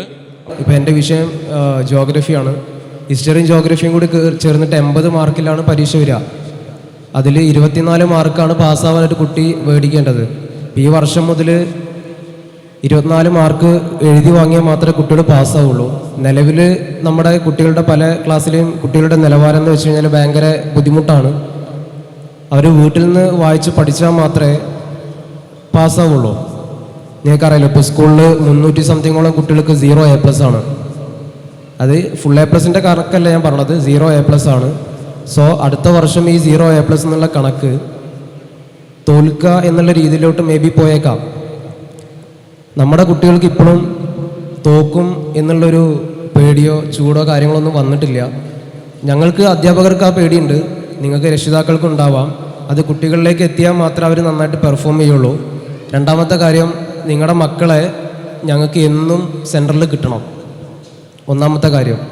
2, ശനി ഞായർ ദിവസങ്ങളിലാണ് കൂടുതൽ ക്ലാസ്സുകൾ ഉണ്ടാവുക. നിങ്ങൾ കല്യാണത്തിനും മറ്റും നേരത്തെ വിളിച്ചു കൊണ്ടുപോയി കഴിഞ്ഞാൽ ഞങ്ങൾക്ക് നല്ല മാർക്ക് വാങ്ങിക്കൊടുക്കാൻ പ്രയാസകരമാണ്. അപ്പം അത്തരം കാര്യങ്ങൾ രക്ഷിതാക്കളും ഒന്ന് ശ്രദ്ധിക്കുക. പിന്നെ നമ്മൾ ഡെയിലി ഗ്രൂപ്പിൽ പഠിക്കേണ്ട വിഷയങ്ങൾ അയക്കുന്നുണ്ട്. ഞാൻ ഒരു ക്ലാസ്സിൽ ഒരു ദിവസം ചോദ്യം ചോദിച്ചു, ഒരു 80% ആൾക്കാരും, തുടക്കത്തിലാണ് 80% ആൾക്കാരും ഉത്തരം പറഞ്ഞില്ല. അപ്പോൾ നമ്മൾ തല്ലുക എന്നതിലുപരി കുട്ടികളോട് കാര്യം ബോധിപ്പിച്ചു കൊടുക്കുക എന്നുള്ളതാണല്ലോ ആദ്യം ചെയ്യേണ്ടതല്ല. അത് അവരെ പോതിനെ തല്ലണ പോലെ തല്ലിയിട്ട് ഇന്നത്തെ കാലത്ത് കാര്യമില്ല. സോ ഞാൻ പല രക്ഷിതാക്കൾക്ക് വിളിച്ചപ്പോൾ പലർക്കും പഠിച്ചിട്ടുണ്ടോ എന്ന് പോലും അറിയില്ല. സോ ഞാൻ ആ ഗ്രൂപ്പിൽ തലേ ദിവസം മെസ്സേജ് അയച്ചതാണ്, ഇന്ന സബ്ജക്റ്റ് ജോഗ്രഫി ഇത്രാമത്തെ ചാപ്റ്റർ ഇന്നത് മുതൽ ഇന്നത് വരെ പഠിച്ചിട്ട് വരിക എന്ന് അയച്ചിട്ടുണ്ടായിരുന്നു. പാരൻസ് പോലും അത് ശ്രദ്ധിച്ചിട്ടില്ല എന്നുള്ളതാണ് വാസ്തവം. ഇപ്പം നിലവിൽ ശ്രദ്ധിക്കേണ്ട കാര്യം, ഫോണ് കുട്ടികൾക്ക് യൂസ് ചെയ്യാനുള്ളതല്ല, പാരൻസിൻ്റെ കൺട്രോളിലായിരിക്കണം കുട്ടികൾ യൂസ് ചെയ്യുന്നുണ്ടെങ്കിൽ യൂസ് ചെയ്യേണ്ടത്. നമ്മളിവിടുന്ന് അയക്കുന്ന പോർഷൻസ് അത് നിർബന്ധമായിട്ടും നിങ്ങൾ ആദ്യം കാണണം. നിങ്ങൾ കണ്ടതിന് ശേഷം അത് കുട്ടികൾക്ക് പറഞ്ഞു കൊടുക്കുകയോ അവർക്ക് കൊടുക്കുകയോ ചെയ്യാം. ദെൻ അവരത് പഠിച്ചിട്ടുണ്ടെന്ന് നിങ്ങൾ എന്ത് ചെയ്യണം, നോക്കണം. നമുക്ക് രാവിലെ അവിടെ വന്നു കഴിഞ്ഞ് കഴിഞ്ഞാൽ 1 മണിക്കൂറാണ് ഒരു പീരീഡ് കിട്ടുക. ആ പീരീഡിൽ നമ്മൾ മാക്സിമം കുട്ടികളോട് ക്വസ്റ്റ്യൻ ചോദിക്കുന്നുണ്ട്. പറയാത്ത കുട്ടികൾ അവിടെ തന്നെ ഇരുത്തിയിട്ട് നമ്മൾ എന്ത് ചെയ്യുന്നുണ്ട്, ക്ലാസ് കഴിഞ്ഞിട്ട് വീട്ടിൽ പോകണ്ട, പാരൻസിന് ഇൻഫോം ചെയ്തിട്ട് നിങ്ങൾ പഠിച്ചിട്ട് പോയാൽ മതി എന്നുള്ള രീതിയിലാണ് വിടാറ് അധികം ക്ലാസ്സുകളിലും. അപ്പോൾ ആ കാര്യം വീട്ടിൽ നിന്ന് പഠിക്കുന്ന കാര്യം കൂടി ഒന്ന് പാരൻസ് ശ്രദ്ധിക്കണം എന്നുള്ളതാണ്. പിന്നെ കുറച്ച് കാര്യങ്ങൾ പറയാനുള്ളത്, നമ്മൾ 10ാം ക്ലാസ്സുകാർക്ക് ഇപ്പോൾ ഈ ഒരു റിസൾട്ട് മൊമെൻ്റ് കൊടുത്ത് നിങ്ങൾ കണ്ടതാണ്. ഈ കുട്ടികൾക്കൊക്കെ നമ്മൾ ലാസ്റ്റ് കൊടുത്ത ക്യാമ്പ് നന്നായിട്ട് ഫലപ്രദമായിട്ടുണ്ട്. നമുക്ക് 1 ലക്ഷം രൂപയോടോളം ആ ഒരു ക്യാമ്പിന് മാത്രമായിട്ട് ചിലവായത്. ഒരു ക്യാമ്പ് നടന്നു കഴിഞ്ഞാൽ അന്ന് തന്നെ പേപ്പർ വാല്യൂ ചെയ്തിട്ട്, അതായത് ഒരു ദിവസം ഒരു 4-5 അധ്യാപകർ ക്യാമ്പിൽ വാല്യുവേഷന് മാത്രം നമ്മൾ ഡ്യൂട്ടി കിട്ടായിരുന്നു. അങ്ങനെ ഇട്ടിട്ടാണ്, അതായത് 8 ക്ലാസ്സിൽ 6 ക്ലാസ് ഉണ്ടെങ്കിൽ ആ 6 ക്ലാസ്സിലും അധ്യാപകർ ക്ലാസ് എടുക്കും. അതേസമയം 6 ക്ലാസ്സിൽ എക്സാം നടന്നാൽ 6 അധ്യാപകർ നമ്മൾ എന്ത് ചെയ്യും, ഓഫീസിൽ സ്റ്റാഫ് റൂമിൽ ഇരുത്തിയിട്ട് പേപ്പർ വാല്യൂട്ട് ചെയ്ത് ആ ടൈമിൽ തന്നെ പേപ്പർ കൊടുത്തുകൊണ്ടിരിക്കുകയായിരുന്നു ചെയ്തത്. അപ്പോൾ നമുക്ക് അത്രയും എക്സ്പെൻസും അതേപോലെ നല്ല രീതിയിലാണ് നമ്മൾ ആ ക്യാമ്പൊക്കെ ചെയ്തത്. അതിൻ്റെ റിസൾട്ടാണ് ഇപ്പോൾ നിങ്ങൾ കണ്ടത്. അപ്പം നമ്മുടെ മക്കൾക്കും അത്തരത്തിലുള്ള റിസൾട്ട് വേണം എന്നുണ്ടെങ്കിൽ നിങ്ങളും ഞങ്ങളും എല്ലാവരും ഒരുമിച്ച് പരിശ്രമിച്ചാൽ മാത്രമേ അത് കിട്ടുള്ളൂ. കുട്ടികളുടെ മേത്ത് മാത്രം പഴി ചാരിയിട്ടും കാര്യമില്ല. ഓക്കെ, നിങ്ങളും ഞങ്ങളും ഒരുമിച്ച് എന്ത് ചെയ്യണം, പരിശ്രമിക്കുന്നേ വേണം.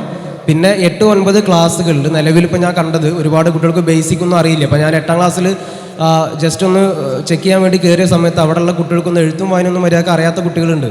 അതായത് എഴുത്ത് ഒരു തലക്കെന്ന് കൊച്ചിയിൽ നിന്ന് കൊയിലാണ്ടിക്ക് നമ്മൾ പണ്ട് പറയുമല്ലോ എന്ന് പറഞ്ഞാൽ ഒരു തലയിൽ നിന്ന് ഇങ്ങനെ സൈഡിലോട്ടൊക്കെ പോകുന്ന കുട്ടികളുണ്ട്. അപ്പോൾ അത്തരം കുട്ടികളോട് ഞാൻ കോപ്പി കൊണ്ടുവരാൻ പറഞ്ഞിട്ടുണ്ടായിരുന്നു. അപ്പോൾ ഇനി നാളെയും മറ്റന്നാളും അപ്പോൾ ഈ ഒരു വീക്കിൽ ഒരു എക്സാം ഇപ്പോൾ 8 9 നടക്കുന്നുണ്ട്. ആ ഒരു എക്സാമിൽ ഇത്തരത്തിലുള്ള കുട്ടികളെ നമ്മൾ സ്പെഷ്യലായിട്ട് കണ്ടെത്തിയിട്ട് അവർക്ക് ക്ലാസ് കഴിഞ്ഞിട്ട് ഒരു കോച്ചിങ് കൊടുക്കാൻ വിചാരിക്കുന്നുണ്ട്. കോച്ചിങ് ഫ്രീ ആണെന്ന് വിചാരിക്കുമ്പോൾ നിങ്ങൾ അതിന് കെയർലെസ് ആയിട്ടുള്ളൊരു ഇത് കൊടുക്കരുത്. കൃത്യമായിട്ട് നിങ്ങൾ എന്ത് ചെയ്യണം, അത് കെയർ ചെയ്യണം. അവർക്ക് കൊടുക്കുന്ന വർക്കുകളും കാര്യങ്ങളൊക്കെ നിങ്ങൾ വീട്ടിൽ നിന്ന് ചെക്ക് ചെയ്യണം. ദെൻ നമ്മൾ ക്ലാസ് തിരിക്കാൻ വേണ്ടി വിചാരിക്കുന്നുണ്ട്. അപ്പോൾ നിങ്ങളോട് മക്കൾ പറയും അവിടെ ക്ലാസ് തിരിക്കുന്നുണ്ട്, അങ്ങനെയാണ് അങ്ങനെയാണെന്നൊക്കെ. നമ്മളെല്ലാ ക്ലാസ്സിലും ഒരേപോലത്തെ കെയറിങ് ആണ് കൊടുക്കുക. ഒന്ന്. രണ്ടാമത്തെ കാര്യം, ക്ലാസ് തിരിച്ചിട്ടില്ല എന്നുണ്ടെങ്കിൽ ഇപ്പോൾ അക്കാദമിക് കോർഡിനേറ്റർ അതിനെപ്പറ്റി സംസാരിച്ചിട്ടുണ്ടാവും. ഒരേ ക്ലാസ്സിൽ പല IQ ലെവലിലുള്ള കുട്ടികളാണ് വരിക. അങ്ങനെ വന്നു കഴിഞ്ഞാൽ നമ്മൾ ക്ലാസ് എടുക്കുന്ന അധ്യാപകർക്കും അത് ബുദ്ധിമുട്ടാണ്, ഇത് മനസ്സിലാക്കുന്ന കുട്ടികൾക്കും അത് ബുദ്ധിമുട്ടാണ്. അതുകൊണ്ടാണ് നമ്മൾ ഓരോ ലെവലിലുള്ള IQ ഉള്ള കുട്ടികളെയും ഒരു ക്ലാസ്സിലിരുത്തണം. ഒരേ ലെവലിലുള്ള കുട്ടികൾ ഒരു ക്ലാസ്സിലിരുത്തുമ്പോൾ ആ കുട്ടികൾക്ക് മൊത്തത്തിൽ നമുക്ക് എന്ത് ചെയ്യാൻ പറ്റും, അത്തരത്തിലുള്ള കാര്യങ്ങൾ വർക്കൗട്ട് ചെയ്ത് കൊടുക്കാൻ പറ്റും. ഇപ്പോൾ A+ലുള്ളൊരു കുട്ടിയും ഏറ്റവും ബിലോ ആവറേജ് ആയിട്ടുള്ളൊരു കുട്ടി ഒരു ക്ലാസ്സിൽ വന്നു കഴിഞ്ഞാൽ നമുക്ക് A+നുള്ളതും കൊടുക്കാൻ പറ്റില്ല, ബിലോയിലുള്ളതും കൊടുക്കാൻ പറ്റില്ല. ഭയങ്കര പ്രയാസമാണ്, നമുക്ക് അത് കുറച്ച് സമയമല്ലേ കിട്ടണുള്ളൂ. അപ്പോൾ ഈ ക്ലാസ് ചേഞ്ച് ചെയ്യണ സമയത്ത് നിങ്ങൾ ദയവ് ചെയ്തിട്ട് അവിടെ ഇരുത്തണം ഇവിടെ ഇരുത്തണം എന്നൊന്നും പറഞ്ഞിട്ട് വിളിക്കരുത്.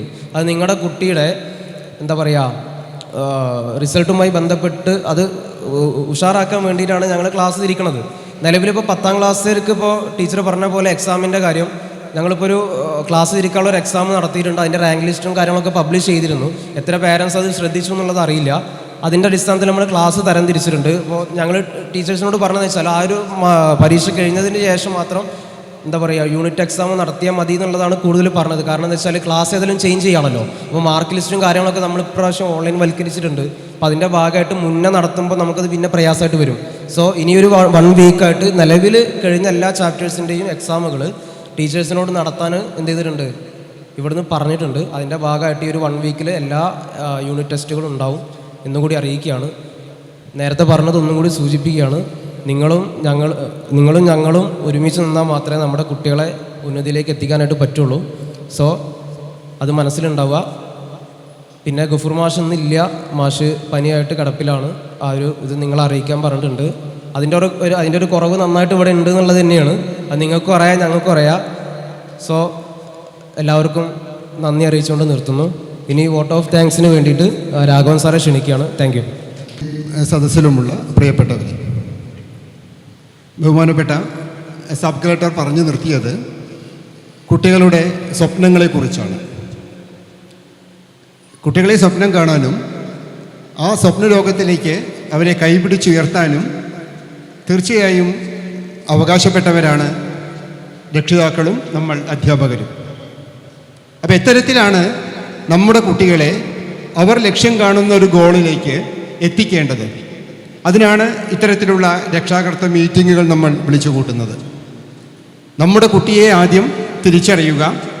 ഏതേത് മേഖലകളിലാണ് കുട്ടിക്ക് ഏറ്റവും ഉയർന്ന രീതിയിൽ എത്തപ്പെടാൻ പറ്റുന്നത്, ഏതേത് മേഖലയിലാണ് നമ്മുടെ കുട്ടി പിന്നിൽ നിൽക്കുന്നത്, ഈ ഒരു ബോധ്യപ്പെടൽ തീർച്ചയായും രക്ഷിതാക്കളിൽ ഉണ്ടാവേണ്ടതാണ്. ഈ ഒരു ബോധ്യത്തിൻ്റെ അടിസ്ഥാനത്തിൽ ഇപ്പോൾ മുതലേ തന്നെ കുട്ടിയെ നമുക്ക് മെച്ചപ്പെടുത്തിയെടുക്കാൻ സാധിക്കും. നിത്യാഭ്യാസി ആനയെ എടുക്കുമെന്നാണല്ലോ പഴമൊഴി. അപ്പോൾ കുട്ടി ഏതൊക്കെ വിഷയങ്ങളിലാണ് കുട്ടി പിന്നിൽ നിൽക്കുന്നത് എന്ന് മനസ്സിലാക്കുക, ആ അധ്യാപകരുമായി നിരന്തരം ബന്ധപ്പെടുക, ആ കുട്ടി എത്രത്തോളമാണ് പഠിക്കുന്നത് എന്ന് നമ്മൾ ഉറപ്പുവരുത്തുക. കൃത്യമായൊരു ടൈം ടേബിളൊക്കെ വെച്ചുകൊണ്ട് ഇപ്പോൾ തന്നെ 10ാം ക്ലാസ്സിലെ കുട്ടിയുടെ പഠനക്രമം നമ്മൾ രൂപപ്പെടുത്തിയെടുക്കുകയാണെങ്കിൽ മുഴുവൻ A+ എന്നുള്ള ലക്ഷ്യത്തിലേക്ക് നിഷ്പ്രയാസം നമുക്ക് നമ്മുടെ കുട്ടിയെ എത്തിച്ചേർക്കാൻ സാധിക്കുക തന്നെ ചെയ്യും. പ്രധാനമായി സൂചിപ്പിക്കപ്പെടേണ്ട ഒരു ഘടകം പത്രവായനയെക്കുറിച്ചാണ്. ഈ ഇന്നലെ ജസ്റ്റിസ് മുഖ്യമന്ത്രിയോട് നൽകിയ നിർദ്ദേശങ്ങളിലൊന്ന് ഇത്തവണ തന്നെ വിദേശ രാജ്യങ്ങളിലെല്ലാം കാണുന്നത് പോലെ ഇത്തവണ തന്നെ നമ്മുടെ സ്കൂളുകളിൽ പത്രവായന കൊണ്ടുവരണമെന്നും പ്രധാന വിഷയങ്ങളിൽ കുട്ടി നേടുന്നതിൻ്റെ പ്രാധാന്യത്തോടുകൂടിയുള്ള മാർക്ക് പത്രവായന പരീക്ഷയിൽ കുട്ടി നേടിയെടുക്കണമെന്നും അതിൽ പിന്നിൽ നിൽക്കുന്ന കുട്ടിയെ തോൽപ്പിക്കണമെന്ന് വരെയുള്ളൊരു നിർദ്ദേശം മുഖ്യമന്ത്രിക്ക് മുന്നിൽ സമർപ്പിക്കപ്പെട്ടിട്ടുണ്ട്. തീർച്ചയായിട്ടും നമുക്കറിയാം വായനയെക്കുറിച്ച് വായിച്ചാൽ വളരുമെന്നും വിളയുമെന്നും ഒക്കെ നമ്മൾ ധാരാളം കേട്ടിട്ടുണ്ട്. അപ്പോൾ അത്തരത്തിൽ കുട്ടികളിലെ പത്രവായന ക്രമപ്പെടുത്തുകയും ഫലപ്പെടുത്തുകയും ചെയ്യുക എന്നുള്ള ഉത്തരവാദിത്വം നമ്മുടെ മുന്നിൽ വന്നു ചേർന്നിരിക്കുകയാണ്. അതുകൊണ്ട് അതുകൂടി രക്ഷിതാക്കളെ ഓർമ്മപ്പെടുത്തുകയാണ്. ചിലപ്പോൾ ഈ വർഷം തന്നെ, കഴിഞ്ഞ വർഷവും നമ്മുടെ വിദ്യാഭ്യാസ മന്ത്രി പത്രവായനയുടെ പ്രാധാന്യത്തെക്കുറിച്ചും അതൊരു സിലബസിൻ്റെ ഭാഗമാക്കുന്നതിനെക്കുറിച്ചും സംസാരിച്ചിട്ടുണ്ടായിരുന്നു. ഈ ഒരു മന്ത്രിസഭയുടെ മുന്നിലും ആ ഒരു ലക്ഷ്യമുണ്ട്. അപ്പോൾ അതും ഒരു വിഷയമായി വന്നേക്കാം. അതുകൊണ്ട് പത്രവായന ഒരു നിർബന്ധ ഘടകമാകണം. പരീക്ഷയ്ക്ക് വേണ്ടി മാത്രമല്ല, വായനയുടെ പ്രാധാന്യത്തെക്കുറിച്ച് നമുക്ക് നന്നായിട്ട് അറിയാവുന്ന കാര്യമാണല്ലോ. അപ്പോൾ അത്തരം കാര്യങ്ങൾ കൃത്യമായി ശ്രദ്ധിക്കുക. അതോടൊപ്പം എനിക്ക് പറയാനുള്ളത്, കുട്ടികളുടെ അവധി നമ്മൾ എന്നും ക്ലാസ്സിൽ പ്രസൻ്റ് ആവാത്ത കുട്ടിയുടെ വീട്ടിലേക്ക് വിളിക്കാറുണ്ട്. അപ്പോൾ എല്ലാ കുട്ടികളെയും വിളിച്ച്, ഇപ്പോൾ സ്കൂൾ തുറന്നാൽ 2 മണിക്കൂർ കൊണ്ട് എല്ലാ കുട്ടികളെയും വിളിച്ച് എത്തിക്കുക എന്നുള്ളത് പ്രയാസകരമായൊരു വസ്തുതയാവും. അപ്പോൾ അതുകൊണ്ട് കുട്ടി അവധിയാകുന്നുണ്ട് എങ്കിൽ ഒരു 8 മണിക്ക് മുൻപായിട്ട് ബന്ധപ്പെട്ട നമ്പറിൽ അതൊന്ന് മെസ്സേജ് ചെയ്യുകയോ വിളിച്ചറിയിക്കുകയോ ചെയ്യണം. പിറ്റേ ദിവസം വരുന്ന സമയത്ത് അവൻ്റെ ഡയറിയിൽ അതൊന്ന് മാർക്ക് ചെയ്ത് തരിക കൂടി വേണം. അപ്പം ഇത്തരത്തിൽ ഇതൊരു ത്രികോണം പോലെയാണ്. ഒരു ഭാഗത്ത് വിദ്യാർത്ഥി, മറ്റൊരു ഭാഗത്ത് രക്ഷിതാവ്, അധ്യാപകൻ. ഇവർ 3 പേരും കൃത്യതയോടുകൂടി ഇടപെട്ടാൽ മാത്രമേ കുട്ടിയെ നമുക്ക് പ്രതീക്ഷിച്ച വിജയത്തിലേക്ക് എത്തിച്ചേർക്കാൻ നമുക്ക് സാധിക്കുകയുള്ളൂ. അപ്പം അതിനുള്ള ഒരു മുന്നോടിയാണ് ഇന്നത്തെ ഈ മീറ്റിംഗ്. ഇനി തുടർന്ന് ഓരോ ക്ലാസ് PTA മീറ്റിങ്ങുകളും നമ്മൾ വിളിച്ചു ചേർക്കുന്നതാണ്. ഓരോ കുട്ടിയുമായി ബന്ധപ്പെട്ട കാര്യങ്ങൾ വിശദമായി നമുക്ക് അവിടെ വെച്ച് സംസാരിക്കാം. നമ്മുടെ കുട്ടിയെ മികച്ച വിജയത്തിലേക്ക് എത്തിക്കാൻ നമുക്ക് എല്ലാവർക്കും സാധ്യമാകട്ടെ. അതിനുള്ള പ്രയത്നമാകട്ടെ ഇത് എന്ന് ഓർമ്മിപ്പിച്ചുകൊണ്ട് നിർത്തുന്നു. നന്ദി, നല്ല നമസ്കാരം. ഈ മീറ്റിങ്ങിൽ പങ്കെടുത്ത എല്ലാവർക്കും, തൻ്റെ തിരക്കുകൾക്കിടയിലൂടെ എത്തിച്ചേർന്ന ബഹുമാനപ്പെട്ട സബ് കളക്ടർ, മറ്റ് പ്രിയപ്പെട്ട രക്ഷിതാക്കൾ, അധ്യാപകർ, നമുക്ക് ഉന്നത വിജയം നേടിത്തന്ന വിദ്യാർത്ഥികൾ, എല്ലാവർക്കും ഹൃദയത്തിൻ്റെ ഭാഷയിൽ നിറഞ്ഞ നന്ദി. പ്രത്യേകം ഗഫൂർ മാഷ് പറഞ്ഞിട്ടുണ്ടായിരുന്നു, അദ്ദേഹത്തിൻ്റെ സാന്നിധ്യം എല്ലാവരും പറഞ്ഞ പോലെ നമുക്കറിയാം, നവോദയയുടെ ജീവാത്മാവും പരമാത്മാവും തന്നെയാണ് ഗഫൂർ മാഷ്. അദ്ദേഹത്തിൻ്റെ സ്നേഹവും നന്ദിയും ഒക്കെ നിങ്ങളെ അറിയിക്കാൻ ഓർമ്മിപ്പിച്ചിട്ടുണ്ട്. അപ്പോൾ എല്ലാവർക്കും നിറഞ്ഞ നന്ദി, സ്നേഹം, നമസ്കാരം.